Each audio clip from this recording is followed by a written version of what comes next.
Hello, I'm Chat. Yes, you are Gompasta. You are all of Chat. You've been the entire chat this whole time. This whole time. Thank you for handling all of it. Um, and all these bots accounts. Thank you so much for handling all the bot accounts. But it's hard arguing with myself, right? Yeah, you gotta put yourself in a different mindset, literally, back and forth. But okay, cool. So underneath VC, what is it? Under VC text is also VC Create, which is where we're going to be collaborating today. And you guys can prompt with us there, and we can iterate off of each other's stuff.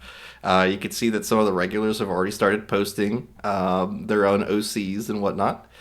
Um, we'll be getting into all the parameters that kind of help you control Midjourney today, as well as experimenting with a couple of new things that I found using mood boards. So yeah, I hope you guys are having a good Friday. I'm having a good Friday. I'm just glad it's the weekend. So alrighty. I am curious to hear from you guys in terms of the like. It, it's such an ambiguous thing to say. Hey, we're gonna do fantasy theme. Like I'm very curious what exactly you guys want to do in terms of the kind of fantasy story that we're going to be telling. I'm going to be leaning towards comedy because I that's just what I do. I make comics now, so it'll probably have a comedic lean to it. But if you do have any stories that you guys have already written, preferably like that you actually put some heart into and you didn't just ask ChatGPT to pump out a fantasy story for you, I would love to hear it because then we can try to adapt it into a either a graphic novel or a web comic or something that is more of a visual medium. And it always is helpful whenever I have you guys kind of working with me on that, just because I am heavily dyslexic. It's kind of hard for me to get into like novels and stuff. So I've always been a visual medium guy, and so having you guys be able to parse the good stories will help in that regard. Okay, all right. So if we take a look at VC Create really quick. You could see that we got a couple of OCs coming in right now. We got Bert's OC, and the way that they're able to reliably get their OC to show up is by using a parameter called cref or character referencing. And you can see there's all these links that are attached to the end of their prompt. That is all the reference material necessary to create Bert's little demon OC guy. And I say little, he's actually a real big dude. um, but next to that parameter is also the character weight. Oni, thank you. Yes, Oni. Yes, I always forget his name. I apologize. But next to that is the character weight, and the character weight gives you some flexibility in terms of the design of your character in order to get your character to kind of behave a little differently than what is assumed based off the images alone. So you got to look at it like everything that you give Midjourney gets interpreted, right? So like whatever you write in your prompt itself is used, yes. But character referencing is such a powerful parameter that as soon as you use it, it actually will interrogate the image and try to understand the image itself to kind of give us a result that that is what you were expecting. So because of that, there is an element of where you don't necessarily need to write every element of your character as long as there's a character reference. But then also, as soon as you start to lower your character weight, the more randomness or influence from your prompt itself is used in your character. So you end up balancing weights, basically. We are balancing, at least for Bert's here, we're balancing the character weight, but also the style weight, which is jumping off of this reference. There's a little bit of chaos thrown in. The Bert put a chaos of 5 in here, so it's a relatively low number. But if you add any amount of chaos to your prompt, it's a little less reliable to predict what it's going to give you, which is sometimes what you want. But it's the key use cases for chaos we are actually going to explore today. There is a couple of really fun things we can do with the chaos parameter and character referencing that I frankly did not really take advantage of until recently. So we're gonna get into all that, and I'm very curious to see what sort of stories we want to be telling here, because I'm going to be focused on webcomics. I want to see what you guys end up prompting, and we'll go from there. Particularly how to develop your all's very pretty, imagery and then to expand them into comics. I have found a pretty fun way to do that in a pretty dynamic way. So I'm going to start with my character Gnome, but then we're going to use one of your characters. So this is going to be your all's little challenge for today's stream. We are going to start off with a rather like cinematic shot of your character. So I what I want to see is for you to attempt to create a screenshot or a moment from a fantasy film or an animated film of some sort, because we're going to expand off of that and turn it into a cinematic 4-panel narrative. So in order to do that, and you can actually see that like Gompasta here, for example, is already using certain profiles that encourage comic panels, right? Which is very, very useful, because you're going to want results that repeat the character reliably within your shot. But I'm largely going to be exploring non-Niji results today, and you guys will see why here in a little bit. But I'm going to grab off of my Midjourney account here using /show. Yes, we're definitely going to be digging into the more cinematic shots today, for sure. So what I'm going to do is first I'm going to give you guys Gnome and just let you all see what my current workflow is, as well as experimenting with this new mood board that is entirely based off of a year's worth of Phantasma stuff that you guys have developed. This is why I wanted to put a little bit of extra focus on the month of February, particularly, because there is just so much stuff inside of the fantasy section of our server. And I know that as soon as I open up the gnarly server, it's going to be a big distraction for me. So we do have a server where you can submit your characters. We are going to get into that here in a minute. But for now, I'm going to get you guys started with something, okay? So first things first, I am going to use /show to bring a prompt from my Midjourney account into this Discord server. So I will grab this one here. We'll do that. I'll just show you guys what that process looks like. I have to drag this down to a different window really quick. Is this going to let me full screen? Come on. I hate Windows 11 so much. Okay. All right. Let's full screen this sucker here. Okay. I'm sitting here watching the stream and trying Red Velvet Reese's peanut butter cups for the first time, and they are divine. I imagine they are. I usually like Red Velvet stuff a lot, Alistair. Like it is it's that and the strawberry cream jello for some reason are definitely on my top lists for sure. Let me move Victor out of the way really quick. Where are you? There we are. Boop. And boop, shift me over here. By the way, Rhapsody made this model for me. Thank you so much for making this VTuber model. I am so happy with it. I can do so many things. Like, I can point now. I can point at things like this. Look at that. I'm pointing at Gnome. That's fun. That's awesome. I couldn't do that before. So, I still have to update the model to the most recent version too, I admit. But yeah, I just really appreciate having that. So, okay, cool. So at this point, now that I have my midjourney.com account open here, you can actually see that I've been running a couple of prompts with Gnome here, trying to do some testing for today's stream. And what I am going to do is grab on this prompt here.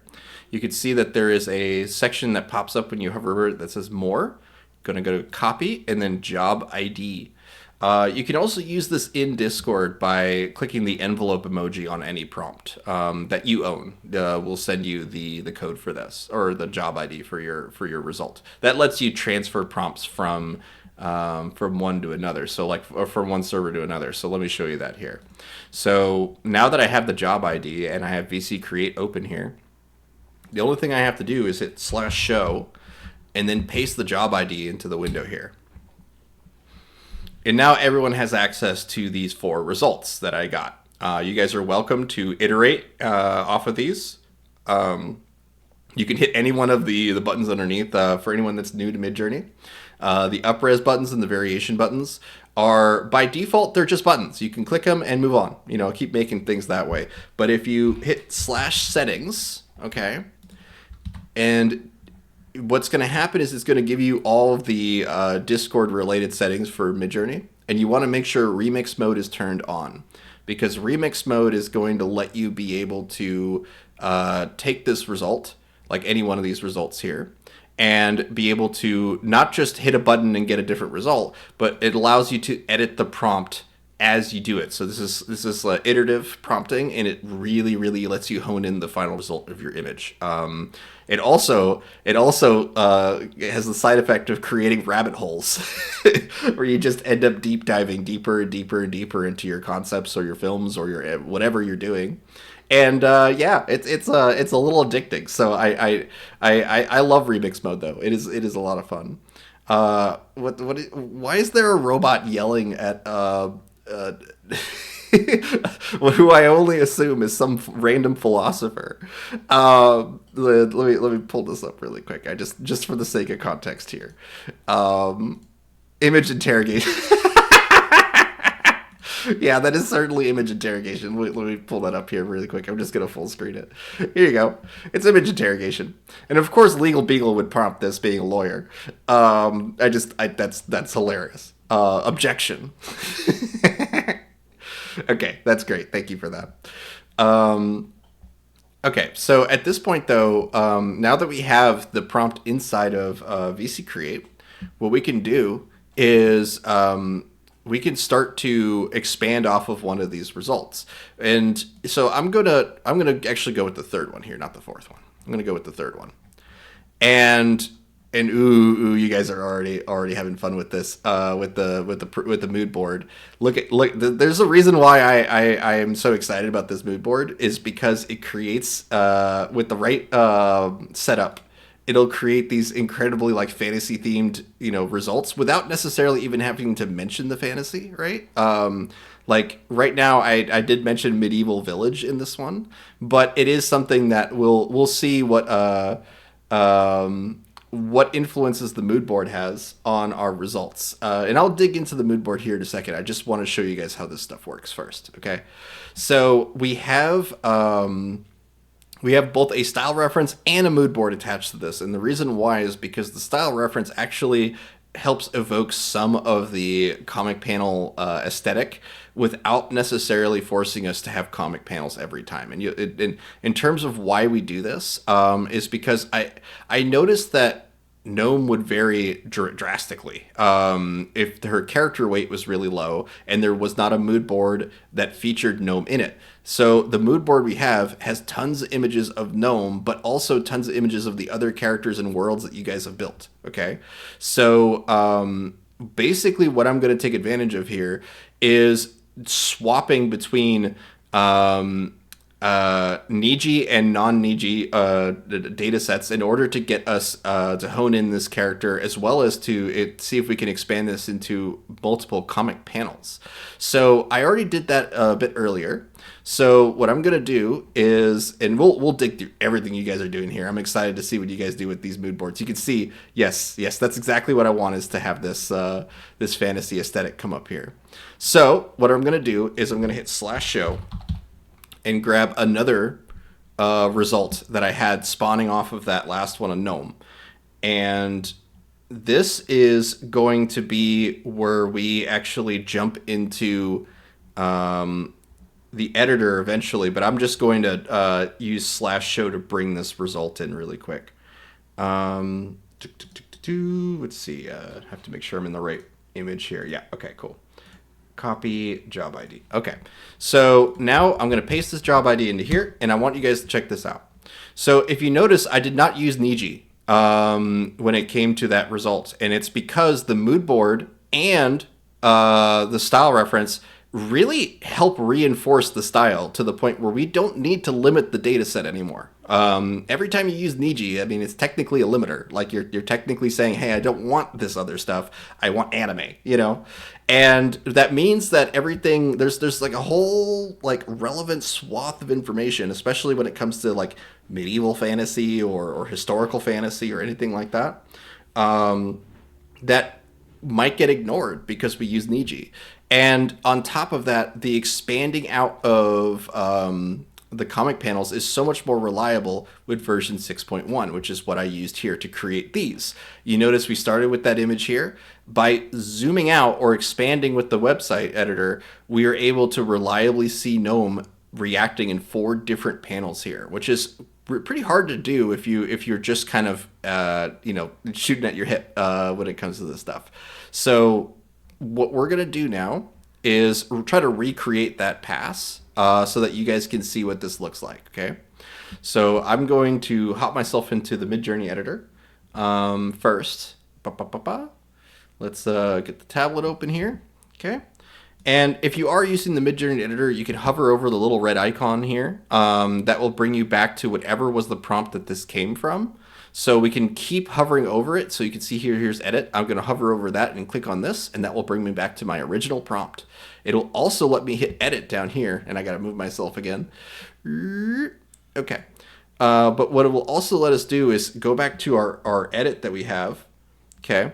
And we can kind of take a look and see if I can recreate what I had going here. So right now I got GNOME reacting to a bunch of chickens. But my plot with this is a very simple idea. The whole all the citizens of Phantasma have been turned into chickens except GNOME, and she is so engrossed in her book she does not notice right away. So we're gonna do to get that done is let's first expand our canvas. You can also use the custom zoom button inside of Discord for this, but I like to expand you're all good, Ancient. No worries, man. But we can expand out to imagine what 4 panels would look like in this canvas. So I'm going to go with with this sort of shape here. I could move this anywhere. I mean, I could move this into the middle if I wanted to, but my goal for today is to try to recreate a comic sequence. So like a 4 events that happen back to back or believably back to each other. Okay. So if I just write Niji into here right now, in my experience, this adds a lot of chaos to the process. And I do already have chaos at 100%. I've maxed out the chaos in this parameter or this prompt specifically because I want to encourage GNOME to be pretty drastically different in every one of these results. As in, the CREF will help us keep her allow her keep her design. That's why her character weight is set to 90, but the chaos is set to 100 in order to try to get her to have a variety of emotions or reactions or whatever to the scene. And then on top of all of that, I have also added weights to the prompt itself too. So we have a weight of 1 applied to animated fantasy film, and then a weight of 2 applied to the rest of the prompt. And this is done but using : : So I'm going to zoom in here so that you guys can see that a little bit better. Let's pop myself back up to GNOME result here. I gotta find that exact result really quick. There we go. So, oops, nope, I need one more back. Let's see, where is that at? There we go. Yes, okay, there you go. So you can see here that we have the animated fantasy film parameter is set to 1, and then the rest of it is set to 2. What this essentially is saying is that everything written inside of this section of the prompt is 2 times as valuable as what's here. And the math isn't literally like that, but we can just say that it is. So we have 1 value or 1 weight applied to animated fantasy film, and 2 weights applied to everything else that's written here. And Mojam and it tweaked this second result here to to fit what their intent is. So basically what I'm asking you guys to do is just make sure animated fantasy film is set to 1 at the front of your prompt, and then whatever you have written afterward, set that as a slightly higher number. And the reason why is because the animated fantasy film, that part of the prompt is going to try to make a cinematic shot. It's going to try to make something that looks like it maybe is a still from a movie. Okay. And then the rest of the prompt is actually the context to your prompt. We have chaos then in order to try to get us as much variety as possible with every result. We have AR32 in order to give us an aspect ratio that's somewhat cinematic, but not limiting us to 16:9. As in, like, sometimes when you do exact film ratios, it tries to beautify or make it, not beautify, that's not a word, like it tries to make it look really good to fit within that frame. And sometimes I don't want that. I want to recomposite or redo my cropping. So that little extra room on the top and bottom kind of helps out for that. Then we have the profile code, which is built off of everything that you guys have worked on for the last year on the fantasy stuff. So go nuts with this profile code. I'm very curious to see what you guys do here today with this. And we have a style weight set to 20, which is very, very low. And if you look at the style reference, which is this image right here, it is of Gnome, Flora, and Vic.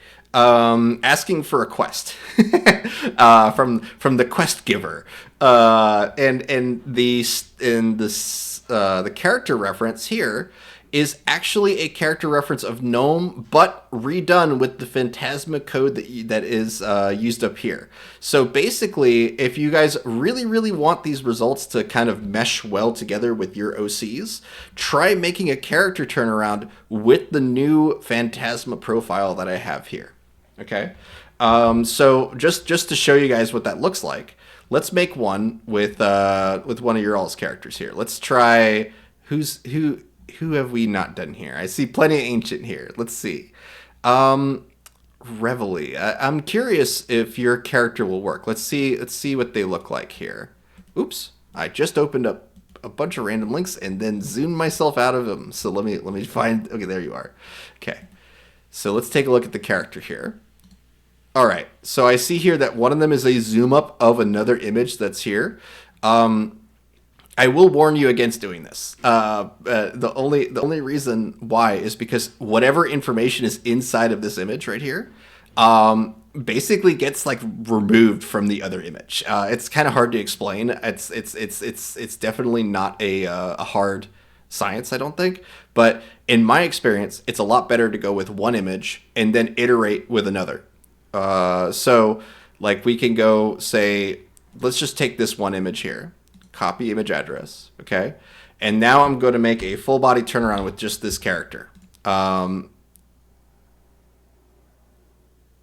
Okay. So if we now do full body turnaround on white background, just to give us something pretty generic in terms of a character sheet.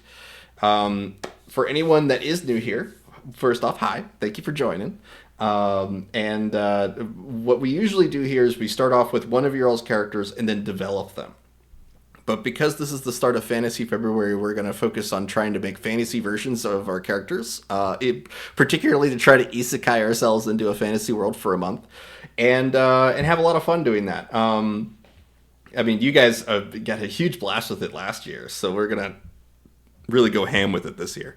So what I'm going to say is a full body turnaround on white background, and then we would start to describe the character, but I want to see what Midjourney gives us right off the bat for this. Reveille said, my bearded character is an evil wizard called Arborist. He's the Arborist. Okay, cool.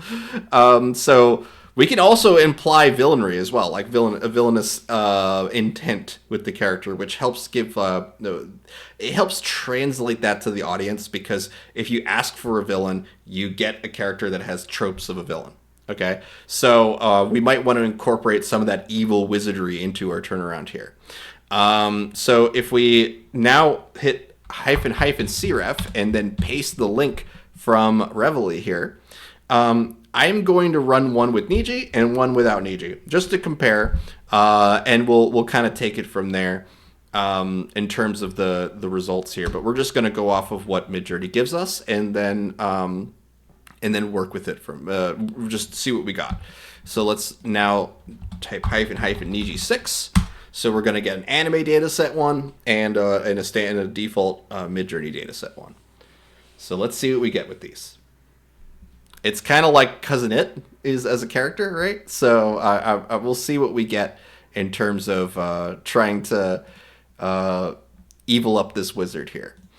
Okay, so with version 6.1, it's a lot more like standard human, like a mountain man sort of shaped.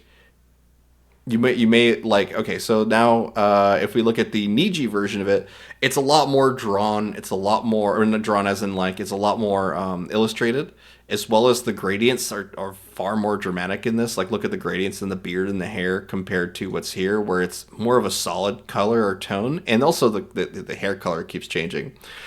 This is probably because of some of the influence inside of the CREF here.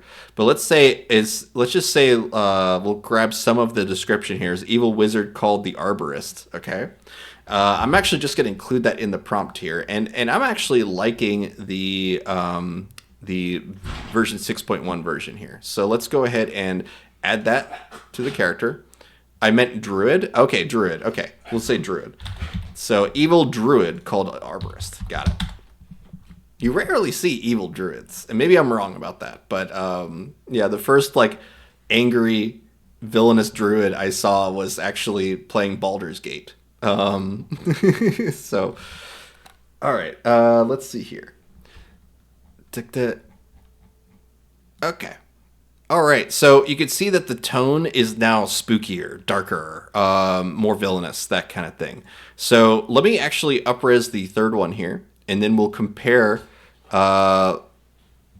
We'll compare whether or not this one matches the OC well enough here. So we have this one here and this here. Okay, so this is the original, and this is the result from today. We're using the I'm a dummy. I didn't actually apply the mood board. Let me apply the mood board. My bad. Let me grab that here. So we need to come up to here and grab that. So it is LMFJNBC. Yeah, that was a brain fart on my part. So we're going to. Oh no, I see Baldur's Gate memes inside of the text chat. I'm concerned. Okay, let me just add the profile code for this one, and also just because I like the version 6.1 version, so we'll see what this gives us with the profile code attached. Now we probably need to describe this character as being all beard.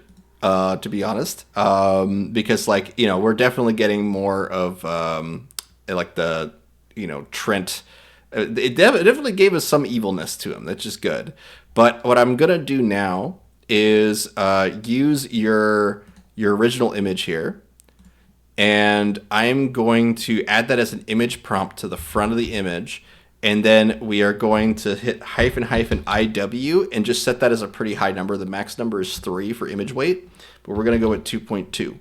And what this is hopefully going to do is not force me to over describe your character as being like, oh, his body's made of beard, or even, in my opinion, even worse, to describe it as an IP character, like, you know, like Cousin It or something like that, because at that point we would start introducing random Addams Family references or at least nods to Addams Family.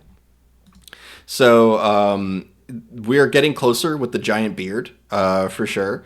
Like, I would say like the third one here is pretty decent, but what we want to do now, just to compare, we have he's kind of like a cone shaped, right? So we could try to reinforce some of that. I do like this result so far, though. I do think this is looking pretty good. And you can also just tell me that's good. We'll move on at any point in time too. But I wanna at least expand off of this and see if we can get a couple different angles too. But we have to first make sure that everything is pretty. I do think this is good. The beard it needs to go out though. It needs to go to the shoulder. So let's first correct that really quick. So what I'm going to do is I'm just going to highlight the arms using Vary region, and we are just going to describe that as having hyphen hyphen no, and then shoulders. So I'm going to try to use a negative prompt to guide us away from the result that we currently have here. Oh no. Oh no, you guys are making my head explode. Why? Portrait of a brain fart. That's pretty gruesome. Yeah. Um, let's see here. And also inside of the chat here, I am seeing from Ancient. This is the only GIF from her, so I had to. Sparkle. Yes. My partner calls the gloomy assassin girl, whatever her name is. I'm forgetting. It's because my wife calls her Sunshine all the time, even though she's so gloomy and sad all the time. I can't like that's her name now. It's just Sunshine. Okay. All right. So let's see what we got here. Oh, we did it. We did it. We did it. All right. Cool. Cool. So that second result here got rid of the shoulders. I might have some things to send you later. I bet you do. I have seen a lot of Baldur's Gate stuff, so I want to see even more of it. I'm happy to have more of it. All right, let's take a look here. So when I prompted for no shoulders, look what it did. It avoided the shoulders. It did exactly what I wanted it to do.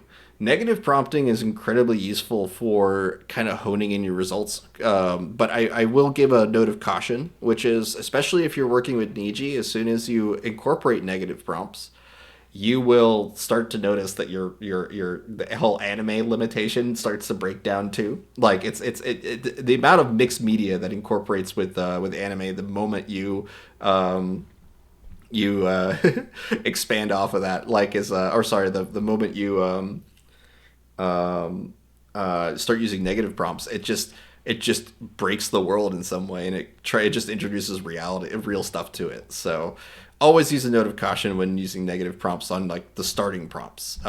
In painting is fine, but Enid, I love this. Oh, that looks awesome.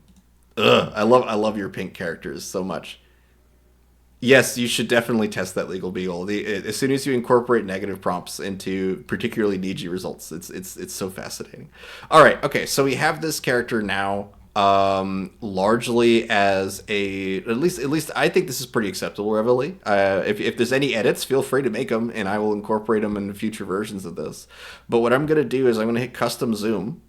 And we already have full body turnaround, all that stuff, but I need to get rid of the image prompt because the next step here is actually to create unique angles of this character. So we're going to use just the zoom out function to do that. Today we could use the website, but we're going to just use zoom out. We're going to get rid of the image prompt first, so no links at the beginning. And I will get rid of both the negative prompt, also the negative prompt as well. So we got rid of that. We have the character referencing. We don't really need it anymore because we already have the character in the shot. So I'm going to also get rid of character referencing. Okay. So we have a full body turnaround on a white background, evil druid called the Arborist. That is the prompt we're working with now. We have the profile code for Phantasma, and we have our aspect, and the zoom is currently set to 2.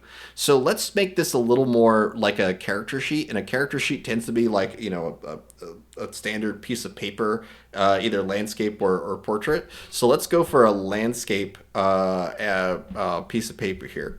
So I'm going to go for an aspect ratio. Let's just do 3:2, but we can, if we want to do legal size, we could, but let's just do 3:2. Just something a little wide, but not too wide.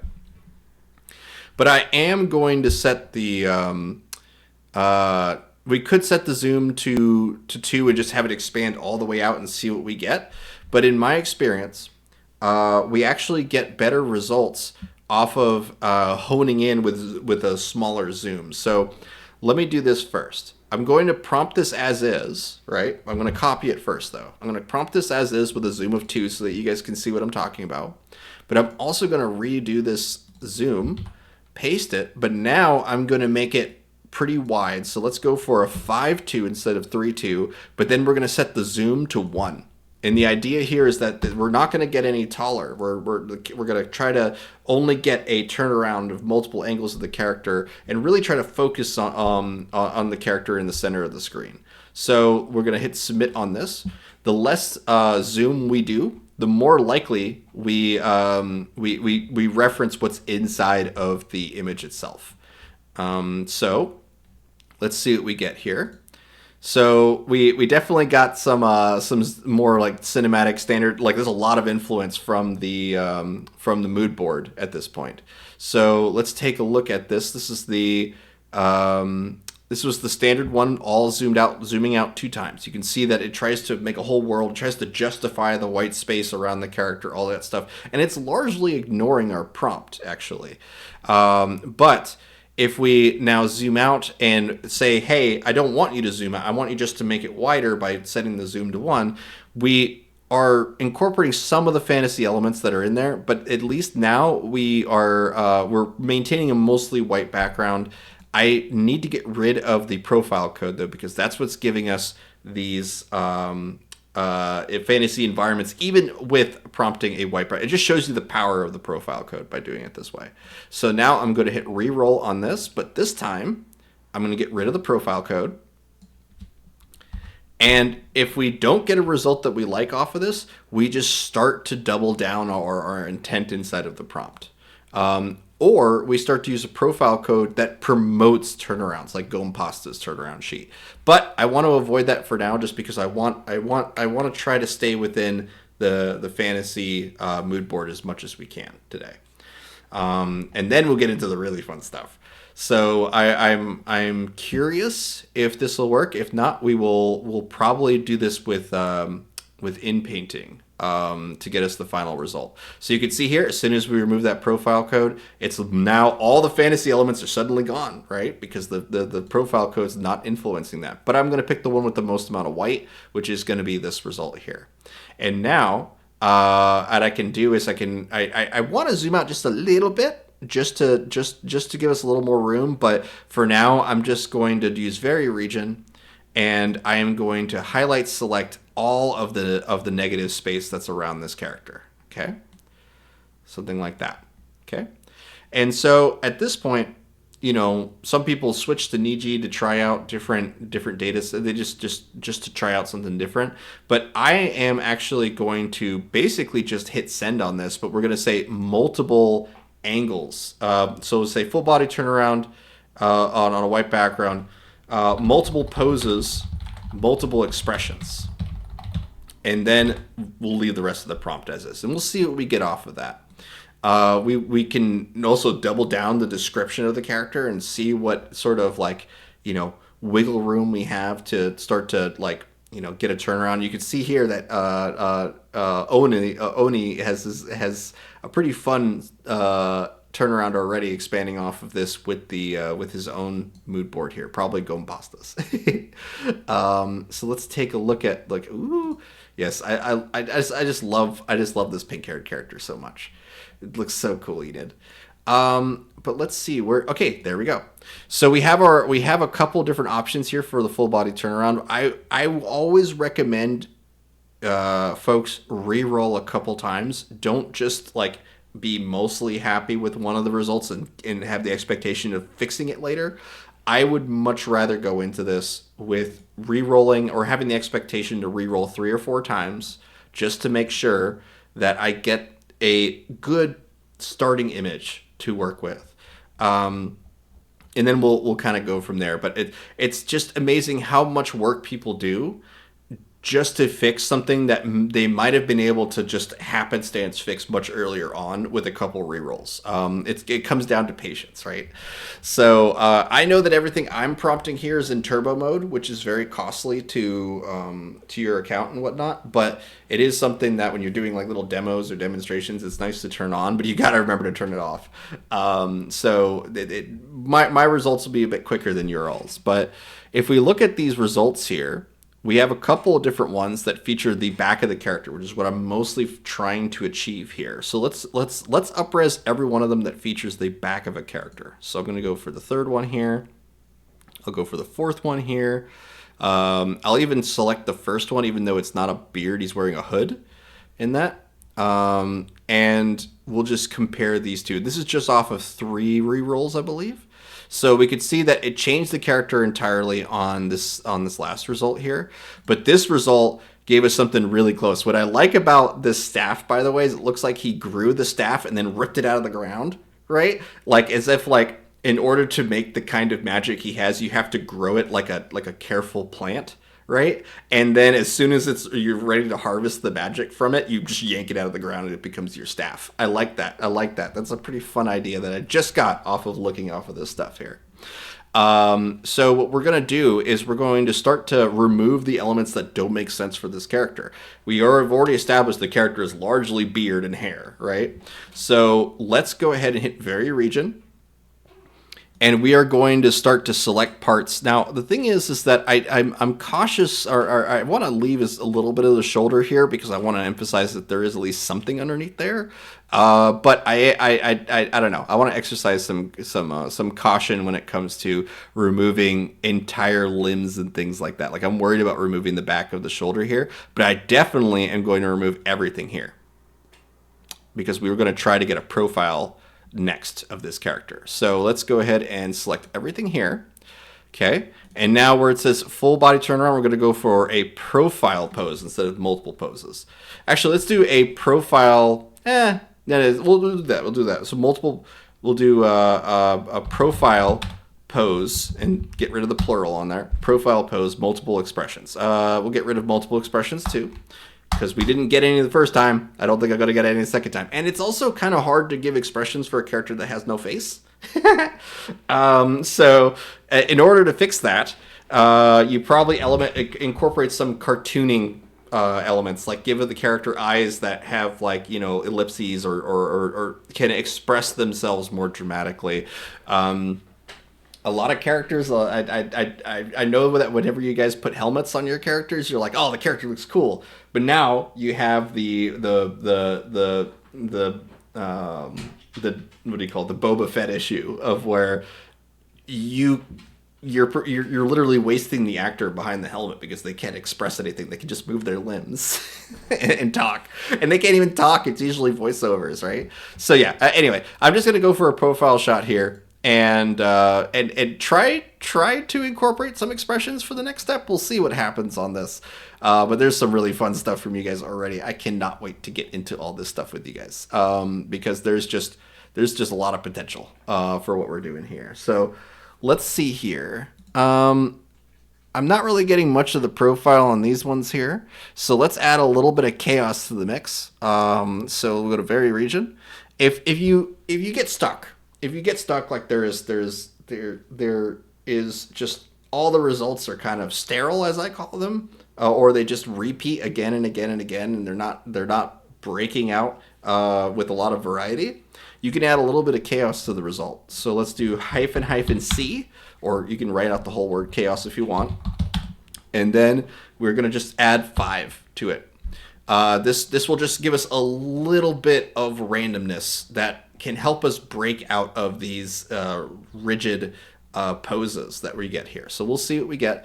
We could also switch data sets, but then we're going to potentially lose the character design. So let's see what we got with a little bit of chaos here. Not really what I'm looking for, but I'm going to re-roll it. Never trust the first result. Oh, why am I saying leaving Discord? Come on now. It's a little more profile on this fourth result that's here, but I'm gonna re-roll it again. Let's keep going. You love harvesting magic? Yeah, I think that's a fun idea.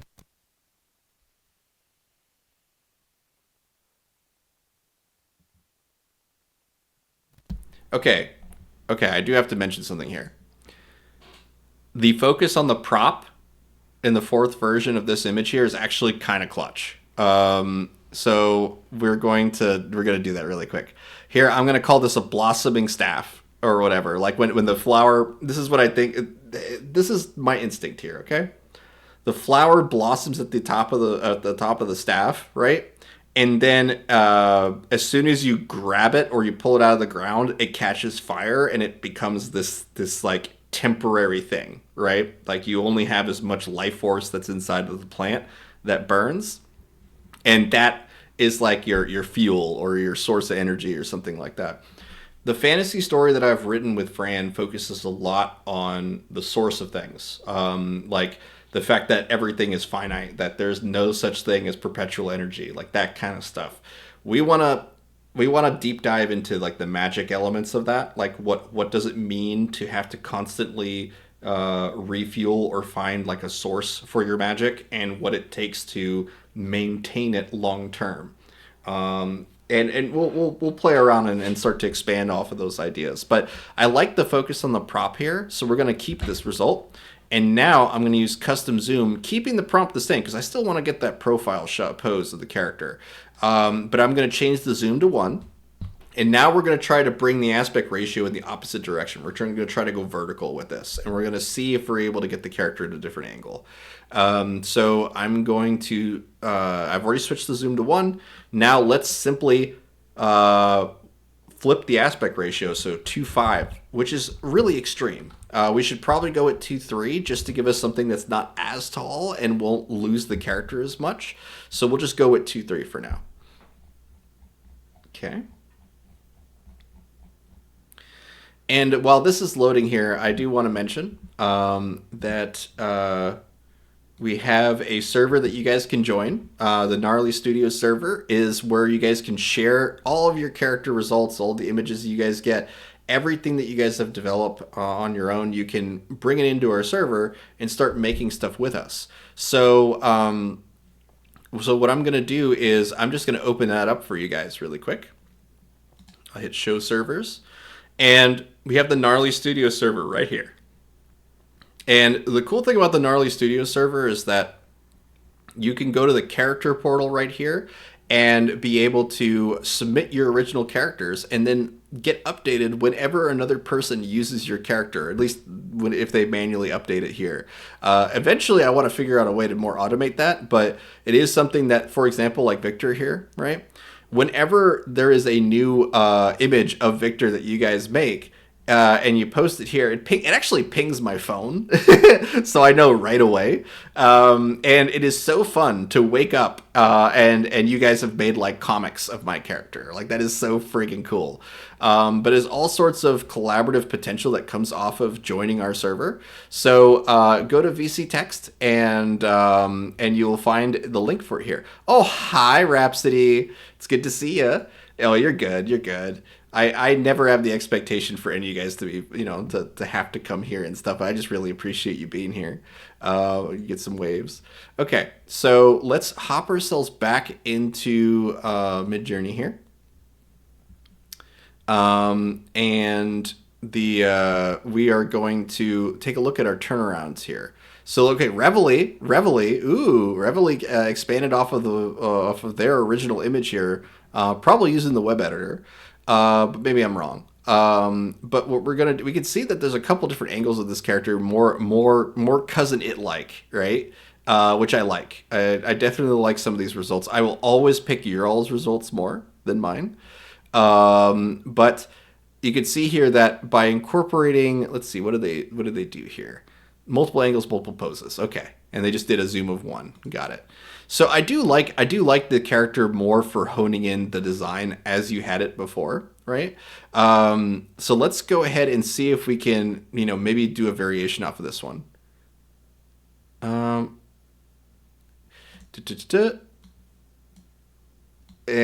we will come in and just select the ones that I'm not really too big of a fan of. Like I think that these 3 poses here aren't really that necessary. But we could see what we get off of that. So we'll hit submit multiple poses, and we'll see if we're able to now influence our results using this neighboring image that's here. So this is just bouncing off of a different prompt here, but it is something that I think will give us, a little more honed in of what I was aiming for originally. There we go. Okay, we got the profile of them. All right, so I'll up-res the second shot here. Yeah, it's all good. It's all good. We're going to mess with that parameter here in a second. So I'm just happy that we have the profile of him now, though, and we can now incorporate that. So we don't need the 2 images on the right here. So I'm just going to upscale these and And then we will isolate to just the left side of this image here because the other two are mostly redundant. I don't think we're going to use the back side of him, but we're going to make a sheet out of this. This is great. Thank you so much for doing this, Reveille. I do want to mention, since Rhapsody is here, that a lot of the Phantasma stuff incorporates some imagery from her as well. So let's just break down the mood board while we are honing in this character sheet here.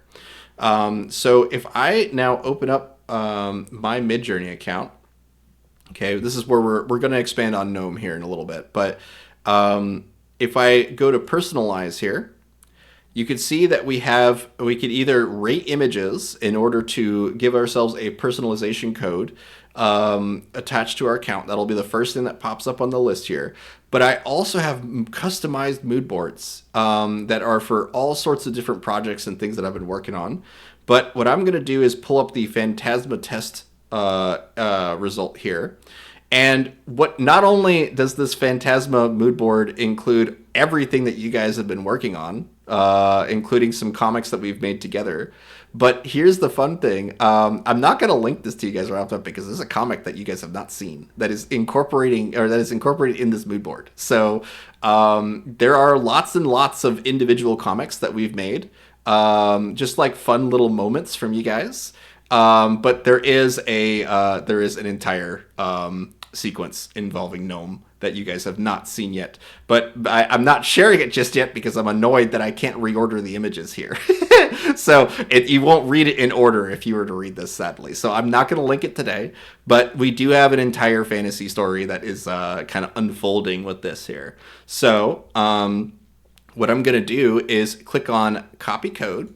And that gives us the code and attaches it to the prompt that we have above here. So now we have that, but it's the code that you guys are sharing inside of VC Create right now. So all good. I just wanted to show you guys what this looks like, what this mood board looks like, and just the kind of images that are in here. We have a couple of images that include comics from Lolo Soon, which are also in world to the fantasy stuff, but it's a lot of environmental shots and things from Rhapsody as well. So I'm very, very curious to see what sort of results we get off of combining all these together. Okay, so let's see here. I am going to now open up our account here. So let's get this. This is the up-resed one. So I want to see which one looks better, either the subtle or the creative. So let's see. I think the subtle is going to be better. It almost always is better. I rarely pick the creative version, but we're going to go with this one here. And then I'm going to isolate that into Photoshop. I need more monitors. One of them for chat, one of them for Victor, one of them for Midjourney Web, and one for VC Create. No. I have an ultra wide monitor, right? I have one of those like G something or another's from Samsung, and I will never go back to a multi-monitor setup. I love my tablet right in front of me, which is what you guys are seeing me talking on and stuff. But this ultra wide, if I would get another monitor, I would get another ultra wide and put it on top of this one. Like that's what I would do. So I would have effectively 4 monitors. Yeah. By the way, Kinky's mentioning using a spare TV. That's fine if you just need it as reference, like if you're just watching something or you're just doing, but the latency of your television is much worse than your monitor. Just heads up. So if there's any gaming or anything that's involving like live responses and stuff, you will notice, especially when you start to get close up to things, just how much latency most televisions introduce to the video feed. Anyway, okay. Now what I'm gonna do is Rhapsody sending the cheat of or like the alignment chart of your monitors. Yeah, exactly. Chaotic neutral. I knew a guy that was that had that just. Oh, I have a spare monitor. I'm just going to put one of them vertically next to the others. And it was just so jarring for me. Okay. Programming layout. Right, exactly. It is the programming layout. Okay. Let me go ahead and hit zoom here. And I'm seeing a bunch of fun stuff with Flora, a bunch of fun stuff with you guys so far. But I'm just going to quickly open up this result we have here. Okay. nice high res. We have everything we need here to get started. Okay, so I will open up the tablet, and oop, that's the wrong stage. There we go. There we go. That's what I want. And I'm going to open up Photoshop. The other option that I had for today, by the way, was making a streamer backdrop for the Fantasy February. This backdrop I've been using, by the way, the one that the Fantasy stage here that you guys have been seeing me messing with for almost a year now, really needs an update. We really need to because this one goes actually back before version 6. So yeah. Let's make a new backdrop eventually, either at the end of this stream or maybe at the start of the next one. We'll see what we do. But to get back to the project here, I'm going to hit File New, and just hit. Oops, I forgot to hit Copy on that, so that it would save the resolution or the aspect ratio here. So I'll hit now New. And you can see it saved the pixel ratio inside of my clipboard here. You can use any image editor for this. I'm using Photoshop because it's what I'm familiar with, okay? But you can use whatever you want. So we want to preserve 4 out of the 5 poses here. I really don't need this angle because we already have one on the left side here. So let's first get rid of what we don't need. So let's get rid of this. Okay. And we also don't need whatever the heck it generated on the top of his head here. It seems to be an artifact from the staff. So let's go ahead and just get nice and close and cut all that out.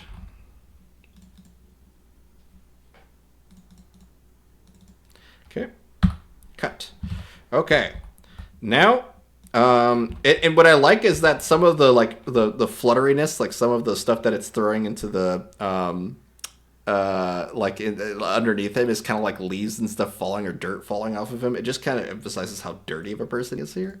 But I'm going to grab all this so that we have a turnaround sheet that we can then use to put a profile code on it and see if we can make a version of it that's just a little more compatible with the Phantasma stuff. It is already probably good enough, honestly, but I want to show you guys what that looks like. So first I will copy the one that's just off the side here, and then I'm going to paste it on this side here instead. Okay, something like that. And we will want to use a ruler in order to make sure that the feet or the floor of this image is mostly even. It's not that important to do, but I do see results being a little more reliable when it comes to making turnarounds in the future, just by making sure that the floor plane is even on here. Let's do the same thing with the main pose here. Grab that. Paste, and then I'll shrink it down just a little bit to fit the pose here. And we can even use rulers to make sure the heights of our characters are even. It's mostly even there, but not up here. So let's go ahead and shrink that down. And there we go. Now our character will be even proportioned, or more likely to be even proportioned with this result. So let's go ahead and now throw a background in there, just white. Okay. This is already pretty good. Like we really don't need too much more than this, but I'm going to hone in the canvas a little bit just to give us a little less negative space to influence our results. So let's bring this into here. And then lastly, this is something I try to do pretty consistently, because understand your character reference will look at the entire image and interpolate it, right? It'll be like every potential pixel has an effect here. So I want to get rid of the floor plane. I don't want necessarily for it to be as flat of a composition as the floor plane implies. So we will combine all of these and then delete the floor plane. I'm just going to use the eraser for that. And I get a little bit better results by getting rid of the floor plane. It's very, very minor difference though. You need a tiny character mood board, like a chibi mood board, because I think Gold Boston made that one too. Oh, I'm on the wrong eraser tool. There we go.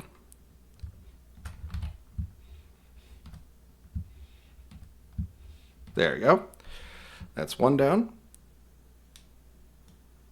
No, not chibi, with tiny characters on large backdrops. Ah, yeah, yeah.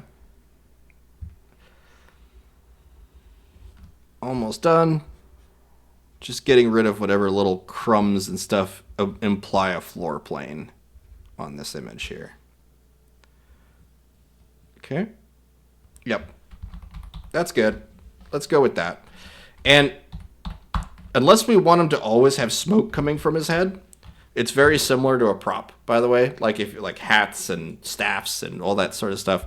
We're gonna keep the staff, but I don't need the smoke on his head because why? Why is it here? It doesn't. Nothing that explains this. So I'll go ahead and just erase all of that. And we have a little bit of you guys probably can't see in the stream, but half of this image is green, so we need to get rid of that green from the effect here. But that's not a big deal. We're almost done.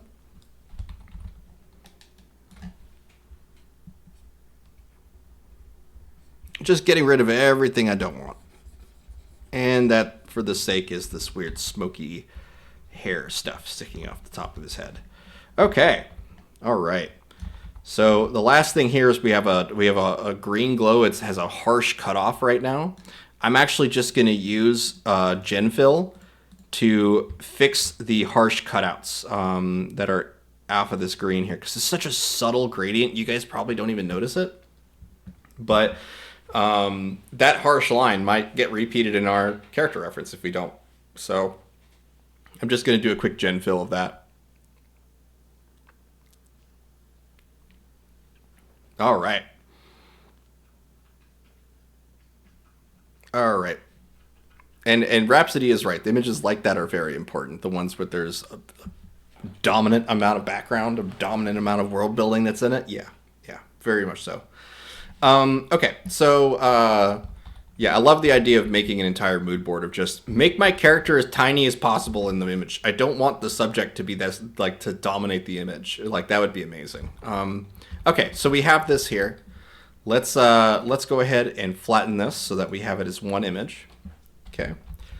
And now I am going to I could make this like a square sheet or more of a vertical sheet, but I'm just going to go with this. I think this will be fine.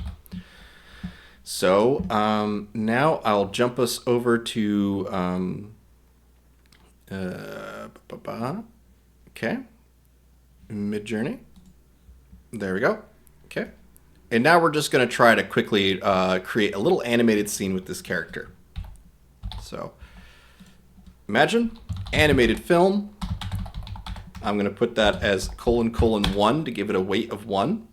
And then I'm going to say the evil druid awakens from his slumber. And then put a weight of 2 on that. So animated film has a weight of 1. Evil druid awakens from his slumber has a weight of 2. And now I will do --cref and then paste. Oops, I forgot. I need to actually paste the image into a public. Okay, so let me quickly do that. I'll just do it inside of VC text really quick. Why not? Because it's going to give me a link. So let me do that here. Okay. I did that because I'm in the middle of typing something, so I'm just doing that for myself really quick, okay? All right, so now we have a link to the image. We can easily set a weight to that, but I want to see what the default results are, and then we have to set an aspect ratio. So let's do AR32, and we need to put in our mood board, the Phantasma mood board in here. So let's go with, where is it? Just a second. We need to grab it from one of your all's results here. There we go. Profile. There we go. Paste that into there. Okay. And like I said, I'm going to try not to use Niji for this. I just want to see what this character does with the current sheet that we have, and then if we need to, we'll refine another sheet with the. I just think that the gradients are a little too strong, and some of the color tones are going to get us into different places than Phantasma currently is. But I think we're getting some pretty decent results right off the bat. So we might not need to create another character sheet with this. But let's see what we get. All right, so it definitely didn't see the staff or anything like that, which is fine.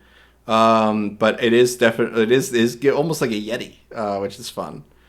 When multi-prompting character references exist, an editor function that lets you place characters with scaling, rotation, posing option would be sweet. Placing and posing a stickman and then CRS follow that. Yeah, yeah, like ControlNet. Yeah. The it is certainly something that I feel like would be doable. Webtoons actually just announced internally for the creator program. They are now incorporating AI tools for people. So like, if you are a Webtoon Originals creator, they will provide you AI tools in order to make your comics faster, and it includes ControlNet inside of that, which is funny. Also, kind of like one of those things that would make every artist that is a webcomic original kind of eye roll at that. But it is a very useful tool, though. I'm sure it will be. But what I'm gonna do though is just take a look at these results here and go, yeah, we have a cinematic scene with a Yeti looking guy here, but it doesn't really evoke necessarily the awoken from slumber. It's just kind of he's there, right? So I'm curious if I drop his character weight now, if I can get the character to be more listening to the prompt as opposed to what's inside of our character reference. So let's just drop it all the way to 0 and see what we get off of that. And while that's rendering, we'll see what sort of result we get off of trying to do a variation off of this, but with the mood board instead. Hey Lolo, good to see you. No worries about coming late, man. That's no problem. But usually with a character weight of 0, it'll start to reintroduce facial expressions. It'll reintroduce all sorts of little elements and stuff here. And yeah, we're very far off model now, of course, because the character weight's set to 0. But we can start to see like how much influence the result actually, like we could just get a character standing there. It's not really anything too compelling for me. What's interesting is we do have the artifact that's inside of one of our mood board results showing back up again, within this character here. So that's fun. But Gompasta, there you go. I like that. That's pretty. That is a lot more fun than what I came up with on this. So let's see. What did you do here? Okay, you got rid of the animated film aspect of the prompt. Okay, you have the CRF. You have okay. All right, we'll go with this then. We'll go with this. I think this is good. Let's put one of our characters inside of this shot and then expand off of that, because the key here is that we want to create a shot that has our character as honed in as possible in the result, because everything we expand off of that result will be used to reference the future panels. So if your character is not accurate inside of the image, that's going to be a problem. So I'm going to go ahead and just work off of this one because I really like that result. I think the multi-prompt was being more damaging to the content as it was only getting 2/3 context. Yeah, the that can definitely be true, but at least for me, it's more of a difference of the function within CREF than anything else. Like as soon as I say, "Hey, just give me this character doing something," I'm oftentimes it's just a full shot of that character. It's not anything that's cinematic necessarily. So I think that it actually depends on the CREF whether or not you want to use any kind of multi-prompting, really, because it really just depends on if you want to break away from them or not. But let's try to get Gnome to sit down in front of this guy, just to give me a character to work with here. So I have her code here. We'll just do very region inside of here, and I am going to grab off of another result here. Okay, I have her CREF here, so I'm going to post her CREF in here. Oops. Okay, there's her CREF. I want her sitting in front of him. Okay, we'll get rid of the skulls too, because I feel like that might convolute some things with the shape of eye holes and things in the way. So we're gonna just generally select this area here, and because her sheet includes her turning around, like if I just let you guys take a look at it here.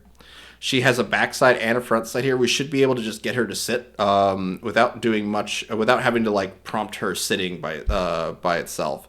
So let's do, let's see, sitting cross-legged in front of the large wizard or druid. Okay. Sitting cross-legged, and I know, okay, there you go. That's how we spell it correctly, I guess. Sitting cross-legged in front of the large druid.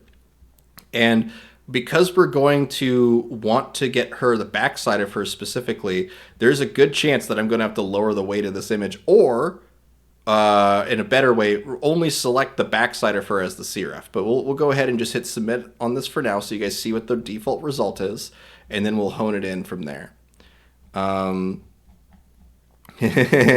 Yeah, I like Lolo's immediately bringing Niji into the equation and doing that. Okay, yeah, we actually got it. Okay, so we actually do have her immediately sitting and looking in front of the wizard here. You notice that I didn't have to do much of anything. Version 6.1 is so good at recontextualizing the posing of the characters, better than Niji is in my opinion. But we need to get her braids back, and also this is the front of her outfit, but on her back. So we'll do Very Region again. And this time we are going to describe a little bit of the character, just a bit. So let's go ahead and drag her and get the back of her shirt and her sleeves, because she doesn't have white sleeves. Okay. And she does have braids, so we'll just include a little bit of an under area here so that maybe there's some place for the braids to sit. Okay. So we're going to do a gnome girl with brunette braids. We'll just say brunette braid, because the new version, like the temporary version of gnome that I'm using with the Phantasma code, only has one braid to kind of make it a little more stable and simple. So we'll just go ahead and click all this here, and then we have gnome girl with brunette braids, and we'll hit submit on this. I do want to say, now that we have like 40 over 40 people here now. Hi, my name is Victor, and I am a former visual effects artist with Adult Swim. I worked on shows like Robot Chicken, Moral Oral, and a whole bunch of other stop motion shows. And I just really appreciate you guys coming in here and hanging out with us today. We're making fantasy stuff, and it's probably going to be fantasy stuff for a little while. So if you're not down for fantasy, we also have an after show that we do on our server, where you can jump on the stage and talk with us directly. So if you are interested in that kind of thing, you're welcome to come on. That'll be in a little over an hour. So we still have an hour of fantasy stuff we got going on. We haven't really accomplished a lot today, so I'm going to definitely get something done before the end of the stream here today. But if you have any non-fantasy related stuff, feel free to come on to the after show and just join. Yeah. It'll be great to get your all's input on not just what we got today, but also on your projects, and just collaborate more directly that way. So just click the join button that Kinky has posted inside of VC Text, and you can immediately join our server and start hanging out. Okay, so at this point, I want to find the result of gnome that we had. There we go. All right, so you can see that after I in-painted and made some corrections here, I got her braids looking way better on the back of her head. We will have to fix one part with her hat, but that's fine. Very minor. And I will go through everything you guys are doing here in a bit. In fact, we're trying to figure out a way that we can have VC Create be a constant stream on the actual video feed here. So every time you guys prompt something, it would pop up kind of like a Twitch chat. Still trying to figure that one out. So we'll hopefully get to there eventually. Okay. All right. So let's see here. Okay. We have her here. So I definitely want to get rid of the plump at the end of her hat here, but it's not too important right now. I mostly want to take a look at what we've accomplished, okay? So it is something that I know that I want to get rid of it, because as soon as we start expanding off of this as comic panels, we are going to see that ploof at the end. Let's see here. And yeah, we'll just do this real quick. We'll just fix this right now. Whoop. just grabbing the back of her hat here without grabbing too much of her shoulder, and then hit submit. This looks like Marivelus's work, by the way. Marivelus is a comic artist that posts to Reddit and Facebook and stuff, and they do a series about an elf girl. Yeah, it's yeah, Draxler. I am going to ask you to stop typing. Honestly, I appreciate you. But it is too much. But okay, so let's take a look at what you guys have got going on here. Ooh, there we go. That's what I'm looking for. Fix it. All right, there we go. Let's go for the second one here. Boop. All right. Okay. All right. So we have a choice here. We can expand off of this result with a character reference or without a character reference. If we don't use a character reference, it will only have what's inside of the image and our prompt. If we ever need to get something really dramatically different, because the idea of what we're trying to accomplish here is we're trying to expand on this moment and see maybe what Midjourney thinks is going to happen, like a predictability function, or we dictate exactly what this is going to do. And to do either extremes here, we won't be able to fully accomplish. There will always be some element of randomness, some element of variety that we get, but we'll be able to make a real good head start with this guy here. So I've already got this up-resed. I've already got this. I'm actually going to jump over to my Midjourney account, and we'll go from there. So let's see here.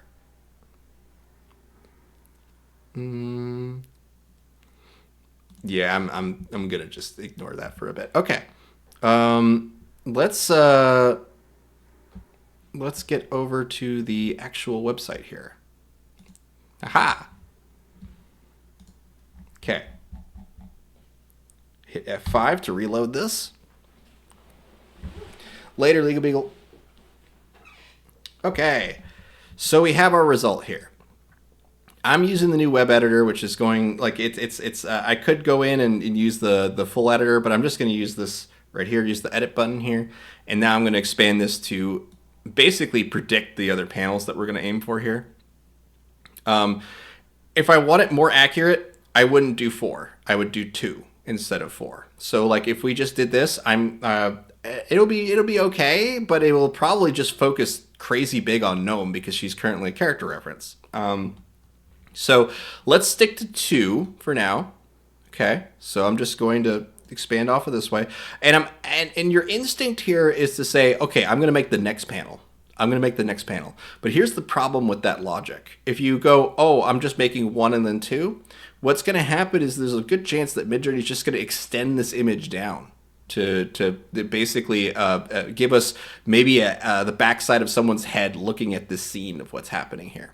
So instead, what I'm going to do is I'm actually going to drag this up, and then I'm going to move the top side of it. Okay, basically going, this is a less likely result that will give me an extended canvas, and more encouraging comic panels. If we use the mood board that has comic panels in it, it'll more likely we wouldn't have to do this as much, but. I messed around so much with aspect ratio that this is something that I cannot emphasize more. This is important because it lets you kind of figure out what works. So we have a expanded canvas. I'm going to switch the prompt now to say multiple comic panels. Okay. And at that point, you can write whatever you want in terms of what sort of action is supposed to happen here. But I am curious what Midjourney is going to give us just right off the bat. Okay, so let's first get rid of the character reference. The only thing we have attached to this now is multiple comic panels and the profile code for Phantasma. Now, you also might be tempted to turn on Niji at this point. Don't do it, and you'll see why. So I'm just going to hit enter on here. And we'll also do one with 4 panels just to see what we get, but I'm going to discourage it. So we'll just submit it and see what we get. The idea with these results is that we want to be able to say, hey, I am looking for the next moment. I am looking for a neighboring moment. I'm looking for something that happens with this scene. Um, and we already have some really fun stuff off of this. So with the 4 panel, we got a close up of Gnome without ever actually using her character reference. Okay. That's, and with a little bit of in painting, we could hone this in even more, like her nose and stuff. But we got a close up of her without even asking for it. We, in terms of all 4 of these results, they're actually pretty useful. But it is more interesting to me when we start to incorporate the 2 panel ones, because we keep a lot of the definition of our first image, and so we could see more dramatic expressions, more dramatic performances by just saying, what's the next panel or what's the previous panel? Okay. And as soon as we start liking those results, guess what? We can just keep re-rolling them instead of saying, hey, now give me 4 panels instead of 2 panels. Because that means that we keep a very high resolution and we end up in a place that lets us have the best of both worlds. A high quality image, as well as a lot of reference material, a lot of control over the image result itself. So let's take this. Okay, now that we're seeing that both of these are working, but the 2 panel one's the one that works the best, in my opinion. We are going to now start to incorporate some of the stuff that we've built already. So let's try first. Let's go into the editor here. In fact, I'm going to click this image here. I'm going to right click it and hit copy, and hit copy image URL. I guess I'm going to stop worrying about okay. And so let's go to the editor. We have the 4 panel. Let's bring it back to 2, like that. And now that I have this image that I've already used, right, I could actually paste it and then set that to a character reference. Okay. Essentially what we're trying to do is we're trying to use the same image as a reference for the next image. Okay. But we can also, let's just submit that. We'll see what we get. Let's now add in that, what is it? Depicting a, what is it? I don't know. Let's see, like, depicting a druid, a bearded druid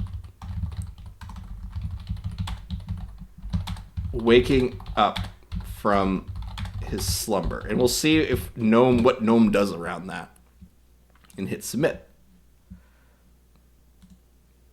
Okay, and you can see that as soon as we incorporate the CRF, suddenly we lost our panels. So we probably won't be using the CRF for that, but it is interesting what it decides to do and what doesn't. Okay, all right, let's take a look at this here. So we got bearded Gnome, but we did get multiple panels of her. Not technically her, but it's definitely of some bearded person, and it's looking at Gnome's character here and going, that's kind of like Zelda. That's kind of like, so like some of the tropes here are a little bit like Zelda. It turned Gnome into a dwarf as soon as we asked for a beard. Yeah, it did. The beard is glorious. It is pretty fun. But I don't think Fran would appreciate that. So let's go for, instead of bearded druid, okay, I'm going to get rid of the CREF. And I'm going to say that there is depicting her, let's say, imprisoned by the bearded druid. We'll say by the giant bearded druid. And hit submit on this. The idea is that version 6.1 is just so much more reliable at producing comic panels than Niji is. You get more interesting, more dynamic, more reliable coherency, in my opinion, when you do this. Oops, I just made a new prompt instead. Let me copy this. I'll copy the text, come into here, hit edit, editor, and then replace it. Whoops. Boop. Oh, come on. All right, I have to actually copy the whole damn thing. Hold on. Let's copy it by hand, because that use text button ain't working. It jumps up on the top of the banner instead. Go to edit, editor, And now I'll paste this back into here. Boop. There you go. We'll see what we get without a cref, and just seeing what happens with Gnome. You could see that the raw result that we got off of just prompting with that with the Phantasmo, no cref, no character reference at all. It's a gorgeous shot, gorgeous multiple panel shots that we get as soon as we ask for comic panels. But the problem with that is that the comic panels tend to lower the overall quality. That's why we start off with animated film and then we expand off of that with comic panels. So that our first image, the very first image we use is the highest quality, most cinematic looking image. And then we build off of it from there. So if we look at this third result here, we definitely have a combination of the two characters being shown as Gnome here. But we can use this to be, or this is her communicating. And again, we have the cref stuck here. So let's go ahead and try turning off the cref editor. And then we just hit delete on this. Boop. We get rid of that. And we'll see what happens by getting rid of that as we expand. By the way, Kinky, is your mic working? Let's see. Can you hear me? Yeah. Hello. Do you want to do some announcements? Sure thing. Let me just clear my throat. Okay. So, hi. This weekend we are doing prompt battles, as we do every weekend here on Midjourney. We would love it if you came by and played with us. Game where we make images that somebody else suggested, and you go ahead and do it the way you think is best. So what we do is we prompt for 10 minutes, then we post our images for 2 minutes, and then we vote for 2 minutes. The person who wins that vote gets to choose the next image that everyone's going to make, and it's free fast hour. There are free fast hours for just participating, and there are free fast hours for playing. You get to meet new people, and you get to learn how to prompt things that you didn't think that you would learn how to prompt. You get to see new secret mood boards and SREFs and stuff that you just wouldn't have seen otherwise. And we try to share them all. And I hope you join us. We are doing this for 18 hours this weekend. We do that on Saturday and Sunday every week for about 8 hours. We also have this Sunday edition. The links that I'm putting in the chat right now show you what time the game is in your neck of the woods. And we start the Saturday edition at 3:30 p.m. Eastern, and that goes until 10 p.m. And then we start the Sunday edition at 10 a.m. That goes until 6 p.m. Eastern, so that the European players can get in and have a lot more time because it's earlier, and you guys go to sleep. So I hope you come, and I hope you come play with us and down with the community because friendly and helpful. Got it? Well, thank you so much, Kinky. Appreciate that. Problem. All right. So, let's take a look at some of the first results we got off of this. So, we can see that as soon as we remove the cref, we got some pretty dramatic interpretations of what an evil druid looks like. Okay, and you notice there's no reference of this character in there because we didn't include a cref of this character either. So now that we have an idea of it's going to focus on the guy. That's what I want. I want to focus on the villainous dude here. So let's go ahead and copy our character reference by the beard. Yeah, exactly. So I'm just going to scroll on down until we have our character reference here. I can just copy and hit copy image address, but I can also drag and drop any image as a reference at any point using the website. But we're going to hit edit here, editor. And now let's try to apply this image as a character reference by hitting the little dude on the bottom left here. You can also, by the way, you can also do this all with typing. So like if we do -cref and then post the link, it'll automatically remove the cref code and then change the image here to be a cref. I type most of my stuff, so like seeing these little quality of life additions is so nice for me. But we'll now go ahead and hit submit. Now the thing is that this mood board includes a lot of images of Gnome, which means that if you prompt, there's a good chance if you just prompt without a CREF that you're going to get a character that kind of looks like Gnome, right? But I'm mostly focused on this character right now, this villain character, and look at what it did. Okay, look at this. All right, we have profile of the character. He could be talking, telling a story here. Okay, there's some really fun imagery off of this result here. So this is what I'm going to do for you guys. I like this, so I'm going to now bring this over to Midjourney for you guys, or sorry, over to Discord. So I'll hit copy and then job ID. And now I'll bring us back over to the fantasy stage here. And we're gonna spend probably just a whole 5 minutes just digging into everything that you guys have made here. But we're gonna hit /show and then paste this here. Oh, you hit the max image limit? I don't even know what that is. Okay, so if you notice, here are the results that we got. I think there's a lot of potential. 500 per board. Wow, 500 images. That's insane. But now that we have this here, we can expand off of this to start to include Gnome as well. Because the reality here is that if we keep expanding off of this, guess what? It's just going to be the dude. It's just going to be this mountain man aesthetic that we got going on here. So what I'm going to do is I'm going to hit upres the second image here. And I'm going to do this inside of Discord so we can try to see if we can force Gnome to be a bit more recognizable here. Because we're going to need a close-up of her too. So I'll grab her character sheet. Boop. Okay. And I'm going to hit Vary Region. And then I'm just going to select that top left panel. And once we have these two characters believably in the same shot and with multiple panels, what's going to happen is that we'll be able to say what those characters are speaking, and what we write actually influences what happens next too.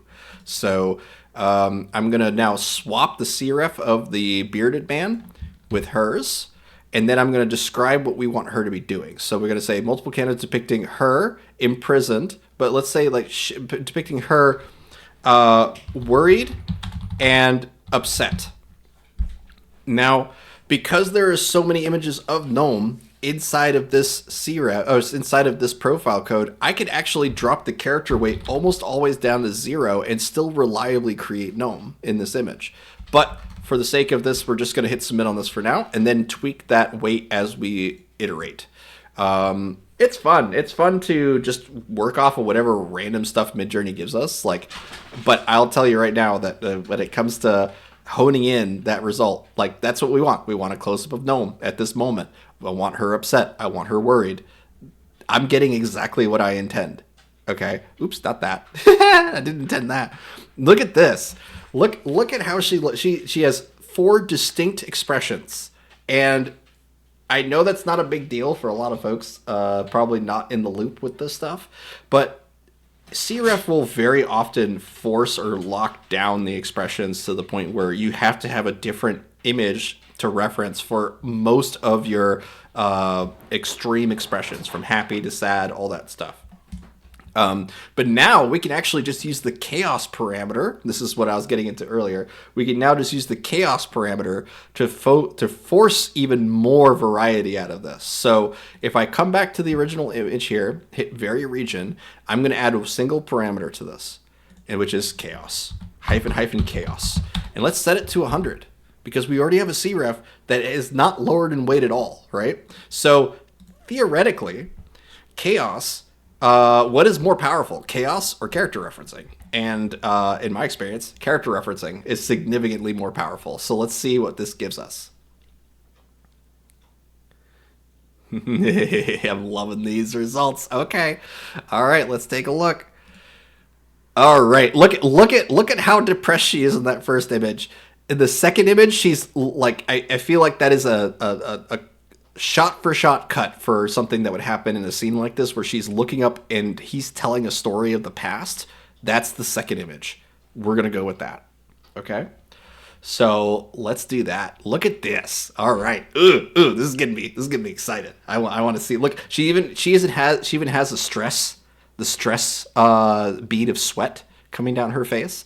And again, this is all happening for two reasons. One, we have a mood board that features all of our Phantasma stuff. You guys should also know that mood boards are technically not tweaked for Niji, which is also why these results are better with as long as we have a complementary mood board and a good C ref of our character that matches the mood board. If you start turning on Niji at this stage, what's going to happen is you actually introduce a lot of randomness. You introduce a lot of stuff that because mood boards are not actually made for Niji. They're made for version 6.1. So it works. It works with Niji, but it's just in terms of the intent, in terms of understanding the intent, it can be a lot harder. I do love what you're doing with this, Lolo. I do love this more aggressive and frankly beautiful graphic novel style you got going on here. It's awesome. Definitely want to expand on that. But in my experience, ooh, look at all the little stuff with the wizard. Oh, that looks awesome. I'm just excited to see what you guys do. Okay, all right. So we have this here. We have a reliable image of Gnome, the wizard dude, and they're sitting in like a cave, right? And let's just say like he's telling a story where there's visuals of the story that he's telling floating above her, something like that. And maybe she's like lethargic or like at the end of a rope kind of thing, which might explain some of her tiredness that she has in her face here. But now that we have all this referenced, okay, let's bring ourselves to the website here. We'll grab the most recent result. Just have to reload the page for that. And now let's check this out, okay? We have all this here. Let's edit, drag this out to here, okay? Get rid of our character reference because we don't need it. We have all of our characters now featured in this. I'm just expanding twice the size. It would be even more reliable if we only went like a third, right? Like if we just popped up a little higher up here, something like here, we would still be able to collect data off of this. But let's go for just 2 times. We'll see what we get. Okay. And we will now describe this as multiple comic panels depicting let's say a bearded druid telling a story with magic. Sure, why not? Telling a story with magic using magic. And we'll see what that gives us. And then I'm just going to hit submit on this at first. We will probably have to start applying a style reference to hone in the fact that we want more of the same here. So you can see off of this initial result here, we don't really have our characters blurred. We actually have them merging together. So this is both characters now merged together. So you have Gnome's braids, but you have his beard. Like, it's hilarious that it does that, okay? But definitely not what we're aiming for. So why don't we take this image here, and why don't we use it as a style reference, okay? So I'm just going to copy the image address, go back to the editor here, and now I'm going to do the same thing, but now paste this image and set it as a style reference, which is the little clip, paper clip. I don't know why it's a paper clip, but it is. And now we're going to hit enter on this. And the idea here is that with the style reference set just at the default value, it's going to look at that and go, okay, there's some comic panels, there's some green, there's some blue, like it'll start to pick out the aesthetics of it. But if it's too strong, we can also lower the weight of the style reference. And so let's take a look at what we got here. Okay, so we definitely have them merged, but look, we have an extended scene with we have a speech bubble in there. That's interesting. So what I'm going to do is let's go ahead and re-roll this once just to see if there's anything that we might be missing. We can't trust the first results, okay? But we'll see what we get. And then try to hone in exactly like what sort of story he might be telling to her. So, okay, you can see that we're definitely getting a lot more of the same, but now we have also like more evoking of the flames behind him. That's cool. All right, so let's go ahead and try to because we have the focus of this prompt being him telling the story, right? And you can see it try to make Gnome and her together doing this, like trying to get them to tell the story. So let's do this. Let's use a character reference again. So grab this, copy image. Only because the focus of the prompt that I have now is to say, hey, let's have this character talk instead of Gnome, and we'll see what happens with this.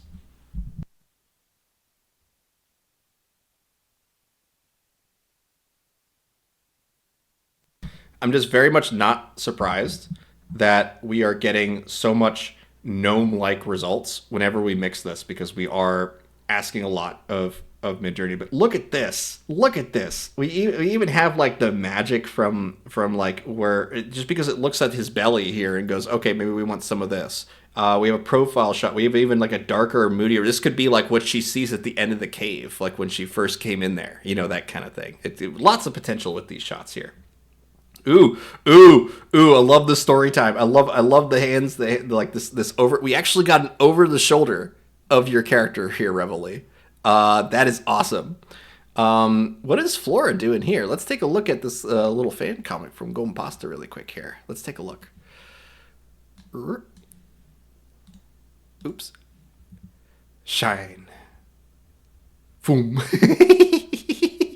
I like it. I like it. It cute little moments like this are so much fun.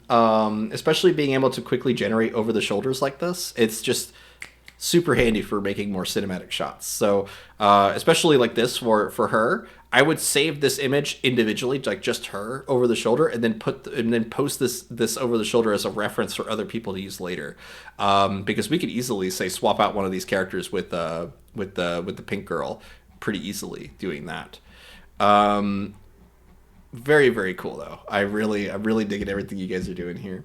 But let's go for story time here. So now I'm going to come back into our tablet here.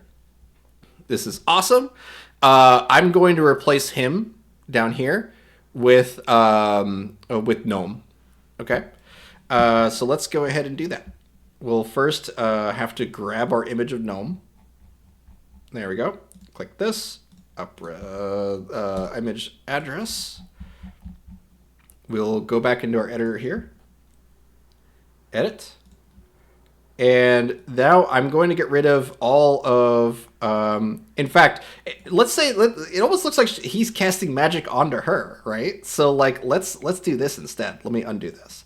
I will only select him in this. So it's like she is being casted on magic. Like maybe she's being transformed into something else. Okay. So I'm going to now get rid of his character reference and paste hers. Now keep in mind, guys, the entire time we've been doing this, we've had chaos at 100%.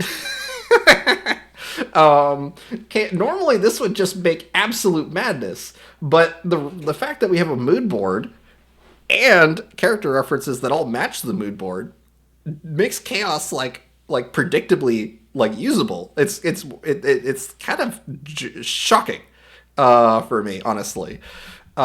Just how useful chaos suddenly became. So now, because Rhapsody and I were talking about this earlier, chaos is really good for getting yourself out of a pickle.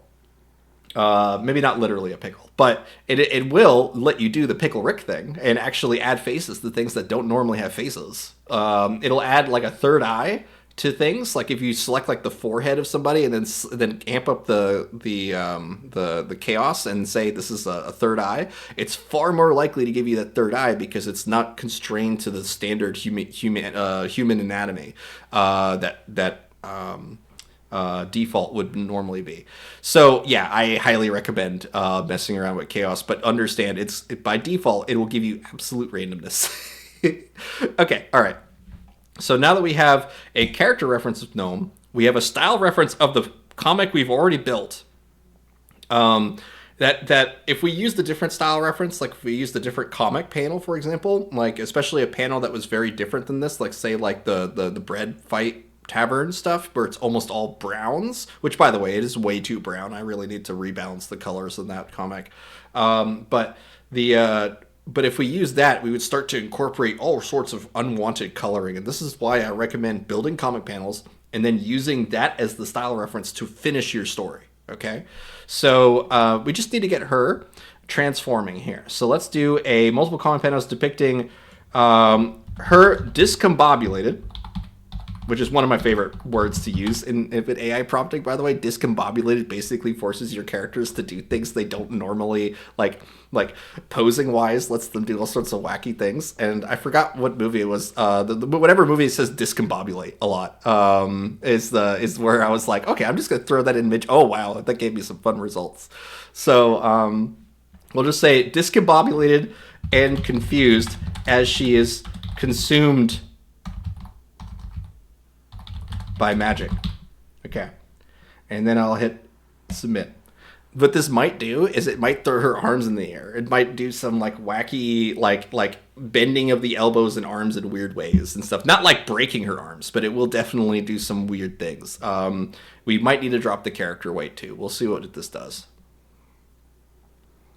Okay, all right. So we only have a little bit of her because it's looking at the other image here and going, okay, yeah, that's her. But let's go ahead and because we only get this out of. Ooh, wait, no, that's a great result.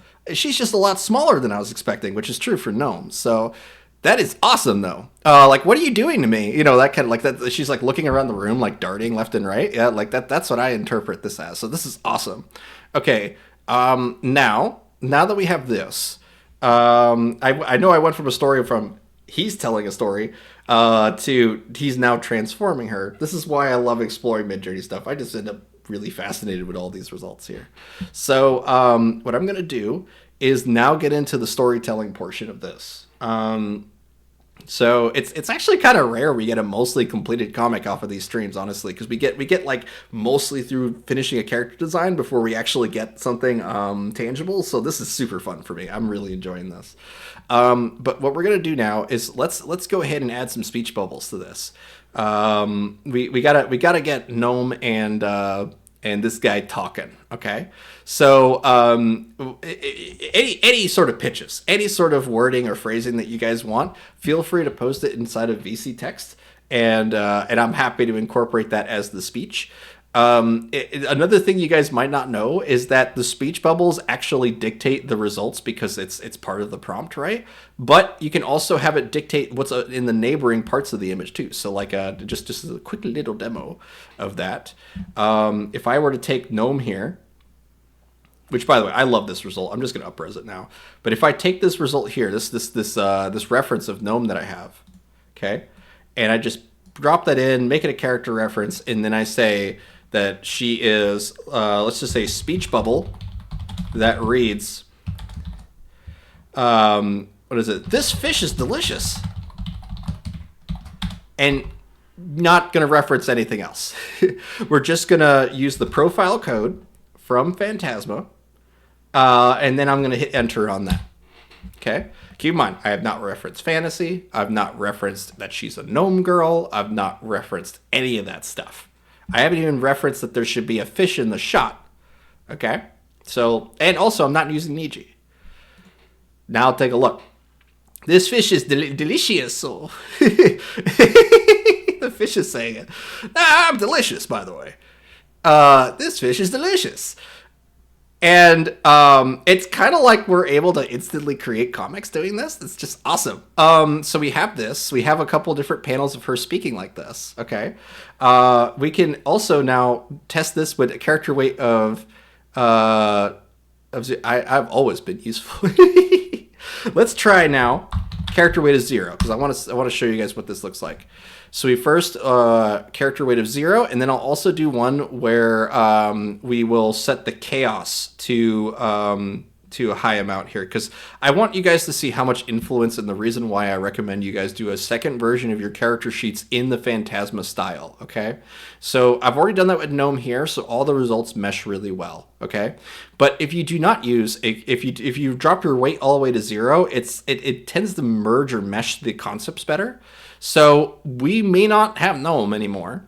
We have a girl that is in the style of Gnome, But it is interesting just how much it goes. Okay, yeah. This is what happens when you don't have any referencing of the actual character design. Like her short stature is gone, her braids are gone, all that kind of stuff. That's what happens with low character weight. Okay, so now I'll try the same exact prompt, but instead of lowering the character weight, let's just add some chaos to it.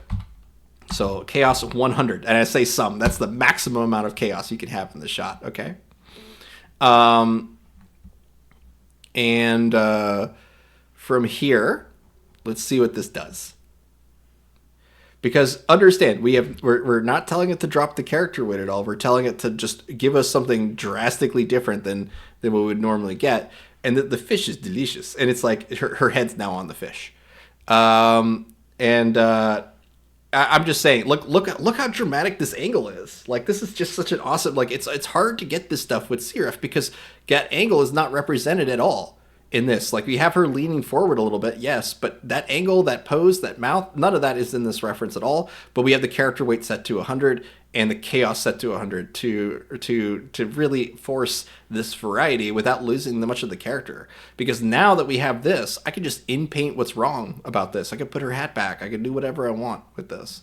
Very, very cool. But I'm going to get back on the topic here. And we're going to try to incorporate some speech bubbles here. So if I hit editor on here, I'm going to just select this upper area up here. And let's see, maybe she's coming to him for a spell or seeds or spells. Okay. Or seeds for a spell. Okay, I like that idea. This is the over. Okay, I'll reference that later. Okay, let's do this. Let's do what Reveille is saying here about coming to him for a spell or seeds to a spell. Okay, I see. I like it. So let's do a speech bubble. And I'm going to leave the chaos at 100 for now, but I'm going to get rid of her character reference because we're making a speech bubble. We could get rid of the style reference too. If we want to reference a specific font style or a specific way the speech bubbles are done, change your style reference. By default, Phantasma does have style reference or reference to certain kinds of speech bubbles, particularly handwritten font. But if you really, really want to make sure that your text is largely the same, or at least in a similar style, then include a style reference that has those speech bubbles in it already. But we're going to go with none of those for now. And I'm going to say that this is a speech bubble in handwritten font that reads... wait, what are you doing?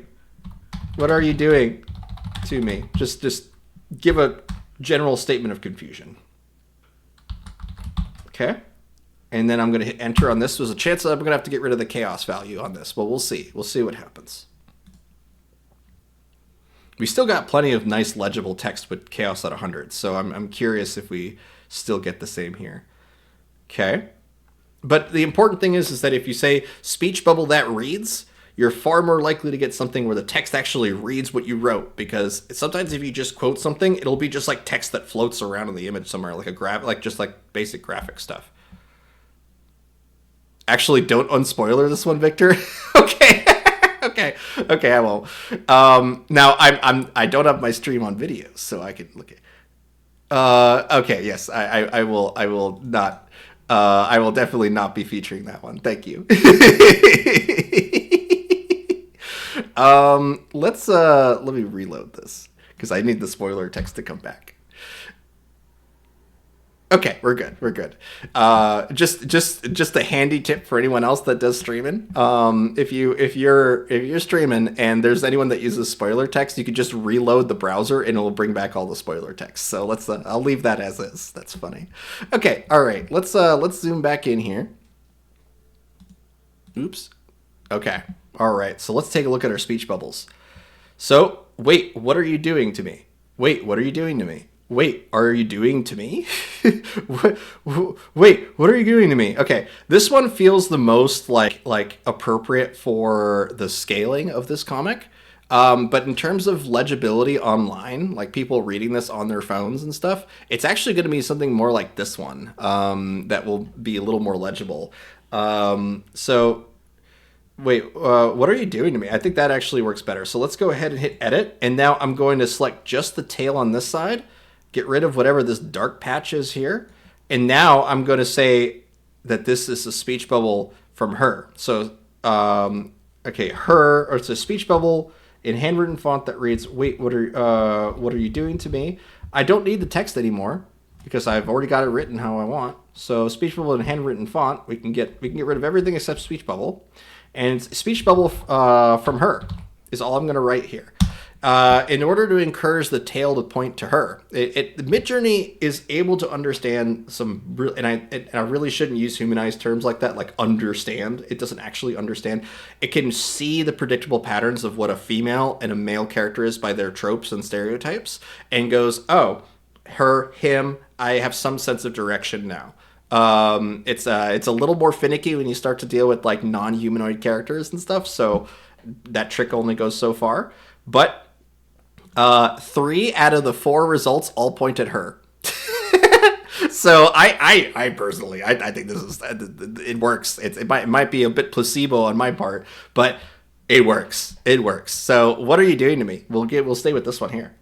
And now let's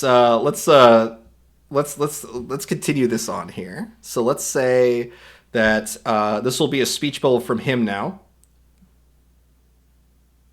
Come up to here, something like that. And I'm going to say speech bubble in cryptic, broken font that reads, what is it? I don't know. I'm hungry. Just like, oh no, that's right. Reveille came up with something. 25% of the time it works 100% of the time. Right, exactly. Hey, I got 3 out of 4 results there, okay? I'm happy with that. But let's go ahead and say that, along with what Reveille is saying, that she's asking for like seeds to a spell, right? Something like that. So it's like giving you what you wished for, or something like that. Like maybe like giving you what you want. And she could be like, I haven't even told you what it is yet, or whatever. And it's just an assumption or whatever. But we'll just go with this for now. We can always change the text later. I just want to emphasize how we can control our speech bubbles with this. Because look, I could just come in here and write whatever I want. I could do this all traditionally if I wanted to. But I want to show you guys how far we can go with Midjourney, because it is quite impressive. But if you notice, out of these results that are here, none of them feature a that speech bubble I just wrote, even though we had it so easy earlier, right? You might be wondering why is that? Why is it doing that? Well, it's because there's already a speech bubble in the image. Okay, so watch this. Hit edit, editor, and now I'm going to write a second speech bubble. A second speech bubble in cryptic broken font that reads, giving you what you want, and then hit submit. We'll see how well this works. I might be eating my words, but we'll see what this do. But at least in my experience, it started making one there. It started doing it, and then it disappeared. Okay, that's actually a good hint, because there's a couple ways you can kind of lock that in to come back a little earlier. But let's go ahead and hit editor on that again. Oops, not that one. Go back, edit, and now I'm going to drop the chaos on that, because normally if I see something like that, I'll maybe incorporate a little bit of chaos, but I'm guessing that it's actually the chaos function that is making us try to break out of that. So let's see what we get here off of this. If not, I'll bring back a style reference that incorporates that speech bubble. We'll see what we get. This one, like I said, I might be eating my words here a little bit, so. Yeah, not getting the second speech bubble there. So let's do this. Let's bring back the style reference, but this time we're going to incorporate the speech bubble we already have. Okay. So off of these results here, I'm going to say, let's grab this one here, copy image address. Trying to imply that there are two bubbles too. The bottom speech bubble that reads, "Ooh, yeah, that's a good idea. That is a good idea. That'll work."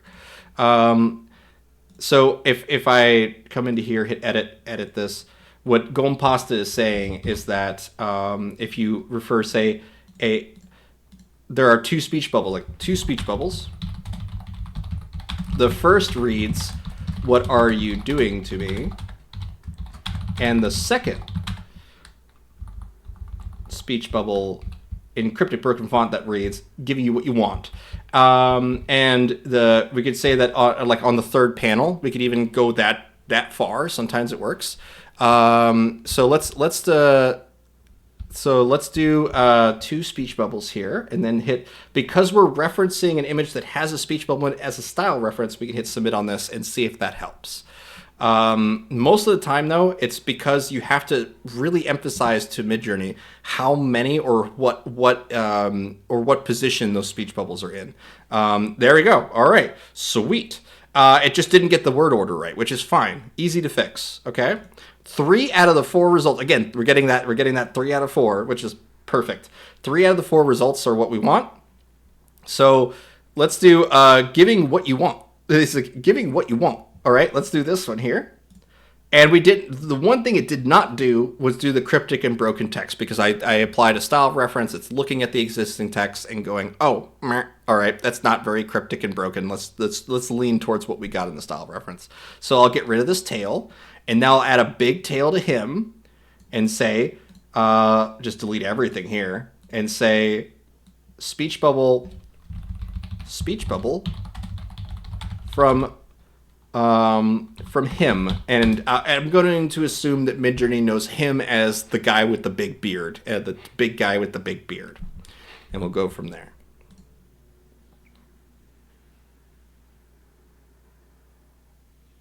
All right, we might need to reinforce this a little. Ooh, we got a little bit of a tail here. So this is, I'm going to tell you guys this right now. I cheat all the damn time with this stuff, right? Normally, I'd just be drawing the speech bubbles in. I don't really worry about Midjourney when it comes to doing the speech bubbles too much, but it is a great way to get inspirational panels for this. But you notice that I have a little bit of tail that's going in the correct direction here.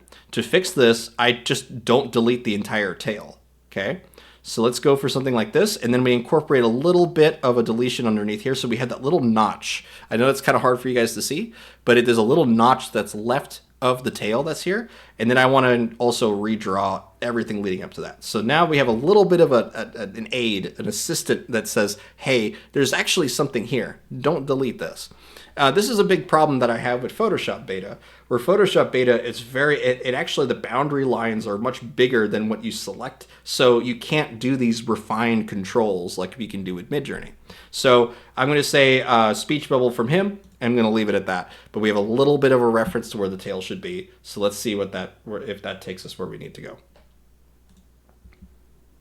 Oh, looking good. All right, so there we go. All right, we have more of a tail here. We could go even farther if we want. This is an example where I'm just gonna draw it, guys. I'm not going to fiddle with you guys for minutes trying to get this tail to look perfect, because I could literally draw 3 lines and it would be done. But there you go. So giving you what you want, and then we could easily describe what it is that he assumes that she wants from this.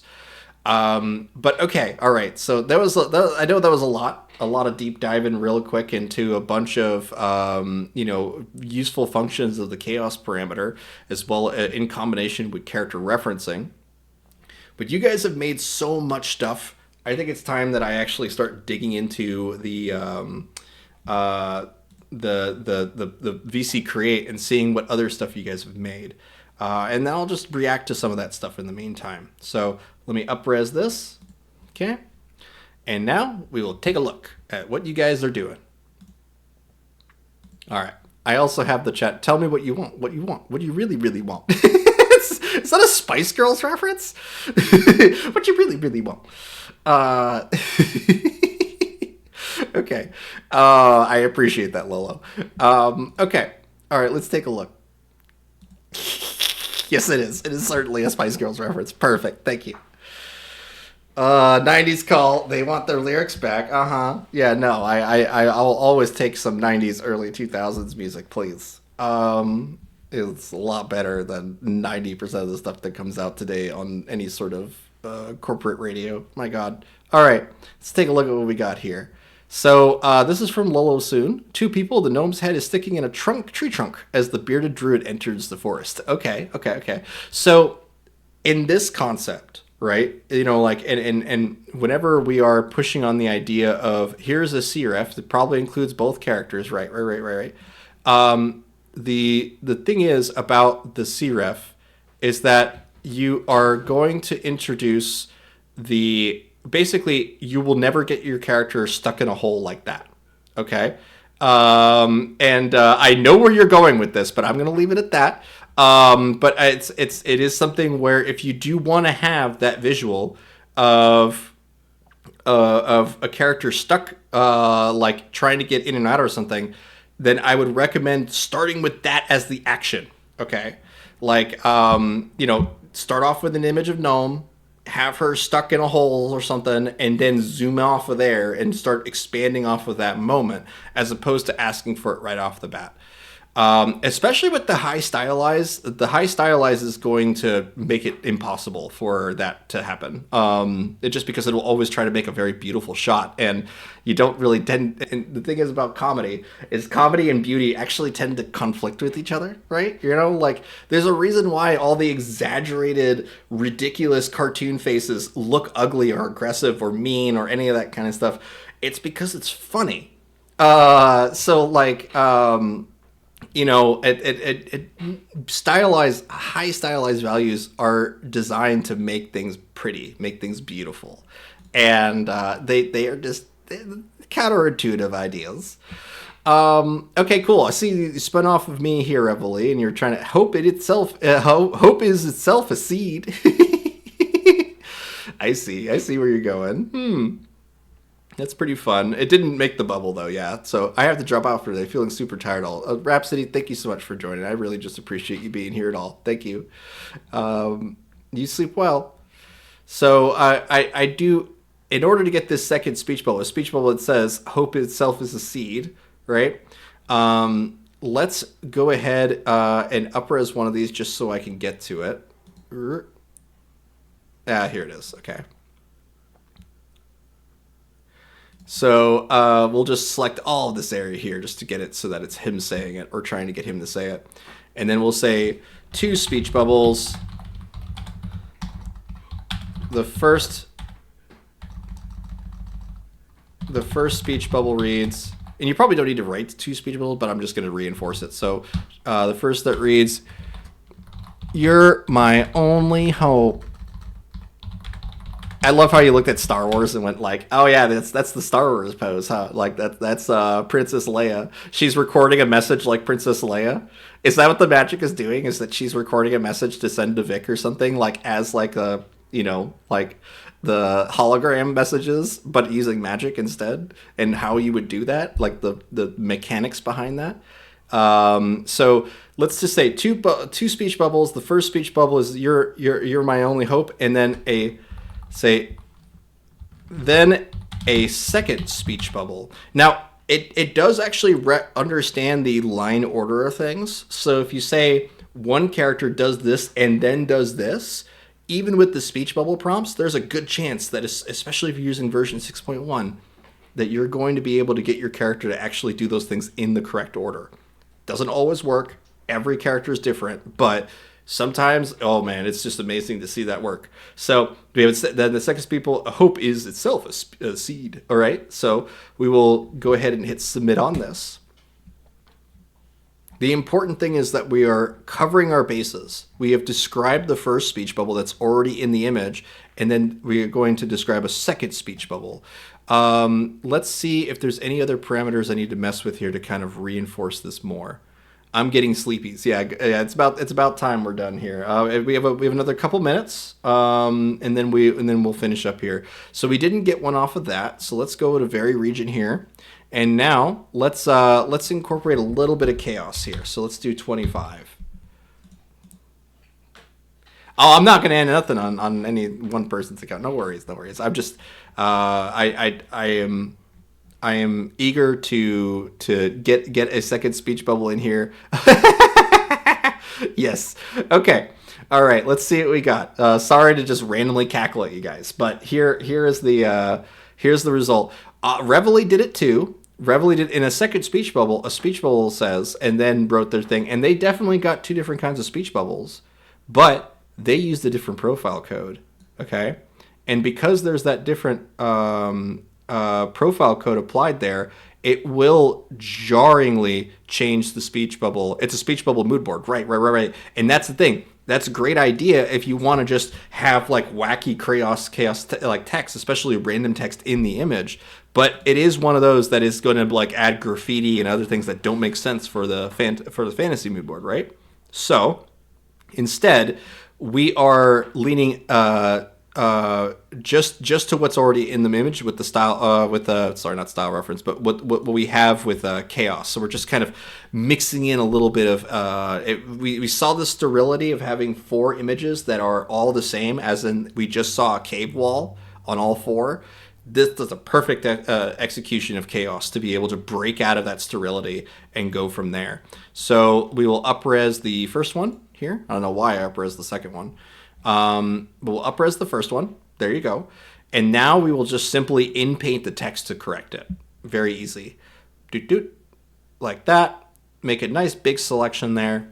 And we'll go in. Now, we shouldn't have to write any of the first part of the speech bubble either. But it'll figure it out for the most part. We'll see what it do.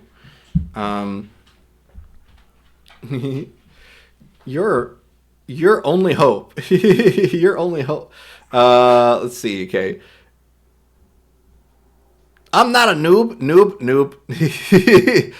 Your only hope. Let's see. Hope is a seed itself. So let's go ahead and get rid of the text just so it reads correctly. Very region. We'll get rid of all the text of the first speech bubble. And then just go from there. I am kind of shooting at the hip a little bit in order to kind of quickly problem solve here, but it is certainly true that as soon as we have that second speech bubble in there, we're good. Everything else is a matter of re-rolling. So let's see what we got. Hope is a seed. Okay. Hope itself a seed. So if we just want to do hope is a seed, you could just take the second one. But let's do the first one here, and then I'm going to only incorporate parts of it in order to vary region, and then we'll start going through the rest of you guys' stuff here. So we want to itself is one word, so we'll combine it and self. Hope itself is, and we'll get rid of the a because we need the word is here, and then a seed. So I'll get rid of everything on the lower half of this. Again, guys, I would just do this in Photoshop. This is like the easiest thing to do in Photoshop, but it is something I want to show you guys. It actually lets you give you an idea of how much influence the mood board really has. Why did her pants fall down? The third result just has her like pants down. Okay, great. Let's see here. Hope itself a seed. So we now have a seed in the correct place. You would just keep iterating like that. I don't see a reason to do that. Just use. I don't care if you use MS Paint. Let's use something. Okay. MPCOA. I like your character a lot. It reminds me of. Let me see what you. Okay. Yep. I dig her. It reminds me of a cartoonist that I had a chance to meet not that long ago. He does a series about a black father with a toddler, and it is really fun. I'll have to pull it up for you. So her name is first name M, last name Pessoa. Pessoa. Oh, okay. Pessoa. M. Pessoa. Got it. Yeah, I apologize. There's a lot of names, a lot of abbreviations here, so I apologize if I got your all's names wrong at any point. But it is certainly true that as you, but yeah, that's right. I was talking about that comic artist. I'm not gonna go out of my way to make recommendations on this stream, but it is something that it's called like Toddler's Day Out or something. I'll have to pull it up for you next time. But there you go. Okay, put little because of the pink inside the speech bubble, right? It's good. It's started trying to incorporate faces now and there. It's almost like Kirby.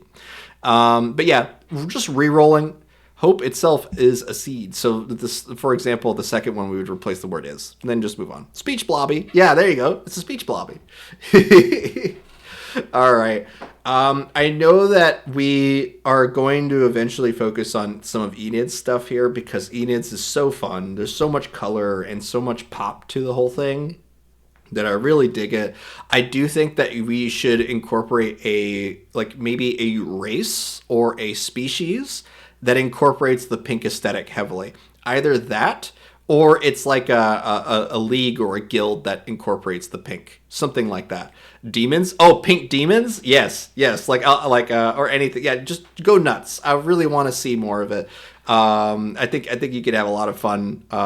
Basically, classifying your own race within the Phantasma series here. So we accomplished some pretty fun stuff. We were able to reliably control like a comic expansion and explore Midjourney and the results it gives us without necessarily just gambling every time. We have an expectation, and fulfilling that expectation is a lot of times what is the deciding factor between whether or not people keep their Midjourney accounts, right? Because it's useful or it's not. And this is so useful. Like this is so ridiculously useful to be able to say, "Hey, I want the next moment from this. I want the previous moment from this."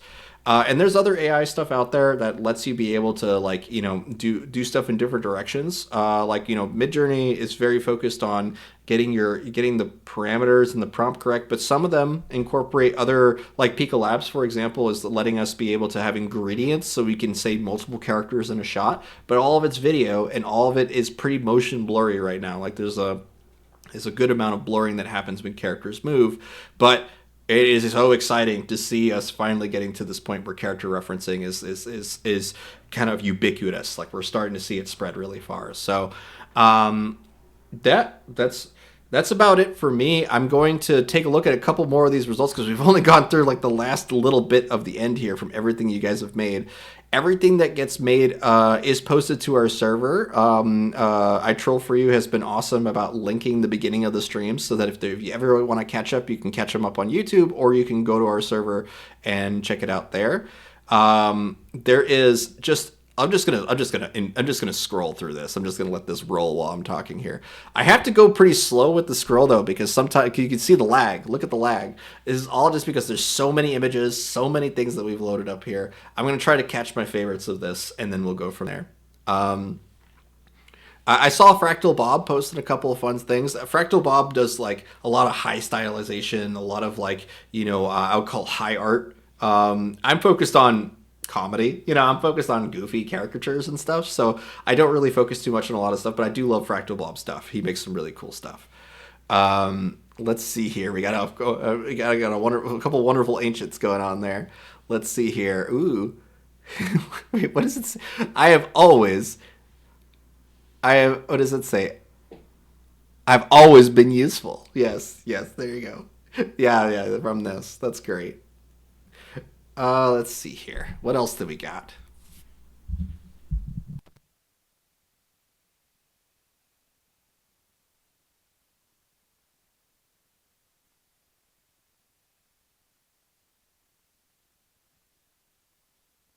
I will say this. Reveille has a question here. Does speech bubble work better than speech balloon?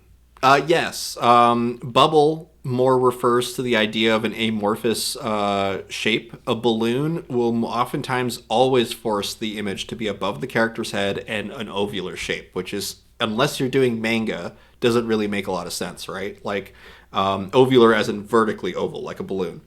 I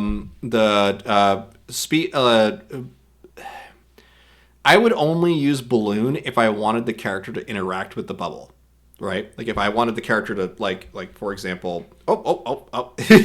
Now we're scrolling really quickly because I moved my mouse. Hold on. Let's get us back to where we were. I'm going to say it was here. Okay. So if I was doing a gag, for example, say my character grabs the speech bubble, pulls it down, and it says like I'm hungry, don't tempt me with food or whatever, and it's a thought bubble, right? Like a thought bubble of a burger, and you just get angry at your brain for having a craving, right? So you grab your speech bubble and you drag it down. That would be an instance of where I might describe it as a balloon so that like it's believable that Victor would reach out and actually have something physical to interact with, because a speech bubble implies that it's not part of the world. And if it is a bubble, maybe you could pop it, but that's the closest you're gonna get. I would recommend bubble over balloon. Yeah. Okay. Let's take a look at what's left here.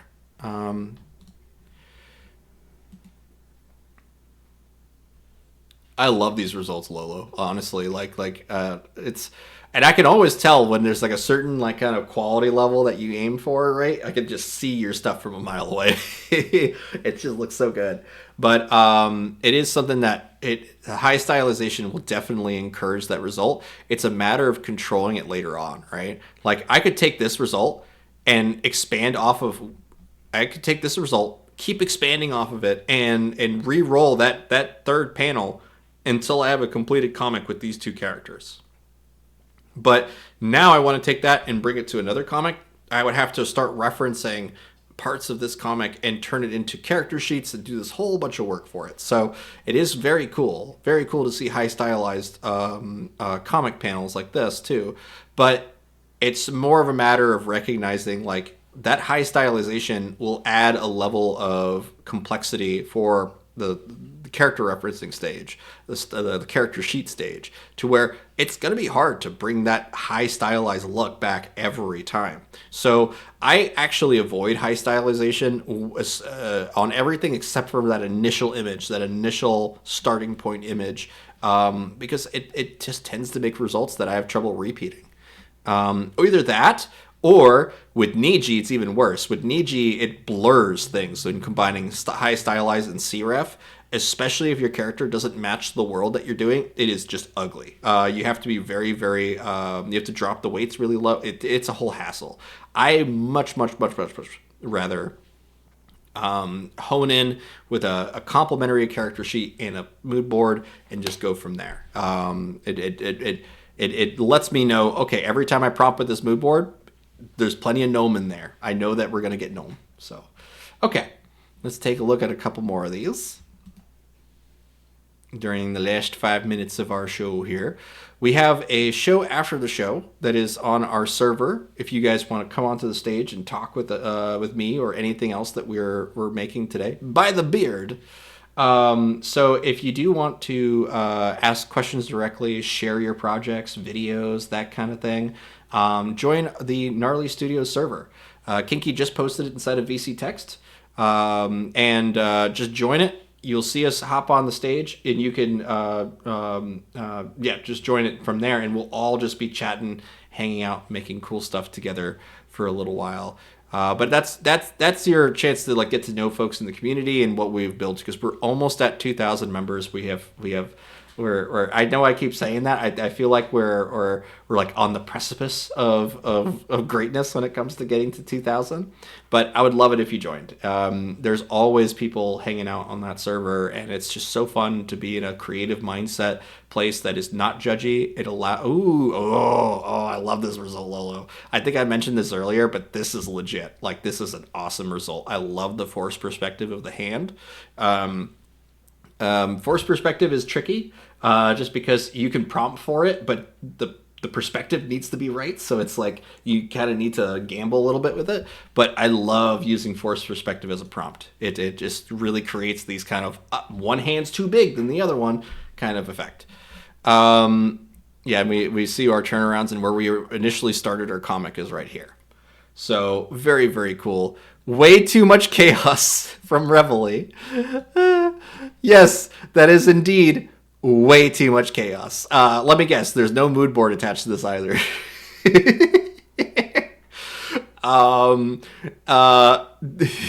Yeah. As soon as you remove the mood board and keep the high chaos, it's by definition high chaos. Anyway, so let's go for that. Let's see what else we got here. Come join us. Yes, from Lolo soon. This is awesome. Yeah, and I love seeing the GNOME code. I can tell this is a bit of GNOME code in there too. So that's what happens when you use like the GNOME 3.1 design as the style reference. So, okay, all right, cool guys. Let's take a look at the last couple things we have here and explore our server as we close things out for today. I love in these random results though. The ones of just random character stuff. It's just so cool. Yeah, Lolo, I want to see this. I want to see more of this for sure. Cool. Let's see. This sort of like Marvelous sort of style where there's like a lot of like big mouths and things like that. It definitely reminds me of like things like Asterix, right? A lot of the stuff Hilgard's been making, but I'm curious if I look at the style references here. Space Circus. Okay, okay. That's a ooh, okay, yeah. There's a reason why. There's a reason why it looks like her work. Because you're grabbing one of their major inspos. So, okay. Neat, neat, neat, neat, neat, neat, neat. I love this, and I've seen already the expansion of these. These look great. I love it. Um, I'm gonna leave it at that. I think we'll leave it at this image here. I wanted to thank everybody for joining the stream here today. I hope to see you guys at the after party. You can find the after party by joining the Gnarly Studio server and then hopping into the show after the show right here. It's just underneath comics, and inside of comics and is where we post all of our little stories that we share here together. So I'm going to take the one that we had just made today. I have upresed it, so I'm going to grab the upres version here. Let's do this one here. Copy. And now we have a new comic to add to the feed for everyone to read. So I'll probably give a little preamble that this was the streaming comic, but I am so happy to make things with you guys. And thank you so much for joining, Enid. That is such a fun little image here. Look at that. That is awesome. And it's very much like Borderlands. I'm seeing the outline structure is looking like Borderlands. It has been a lot of fun. Thank you so much, Enid. I really appreciate that compliment. Thank you. And awesome, y'all. I hope to see you guys over at our server, and I'm going to leave it at that. You all have a beautiful weekend.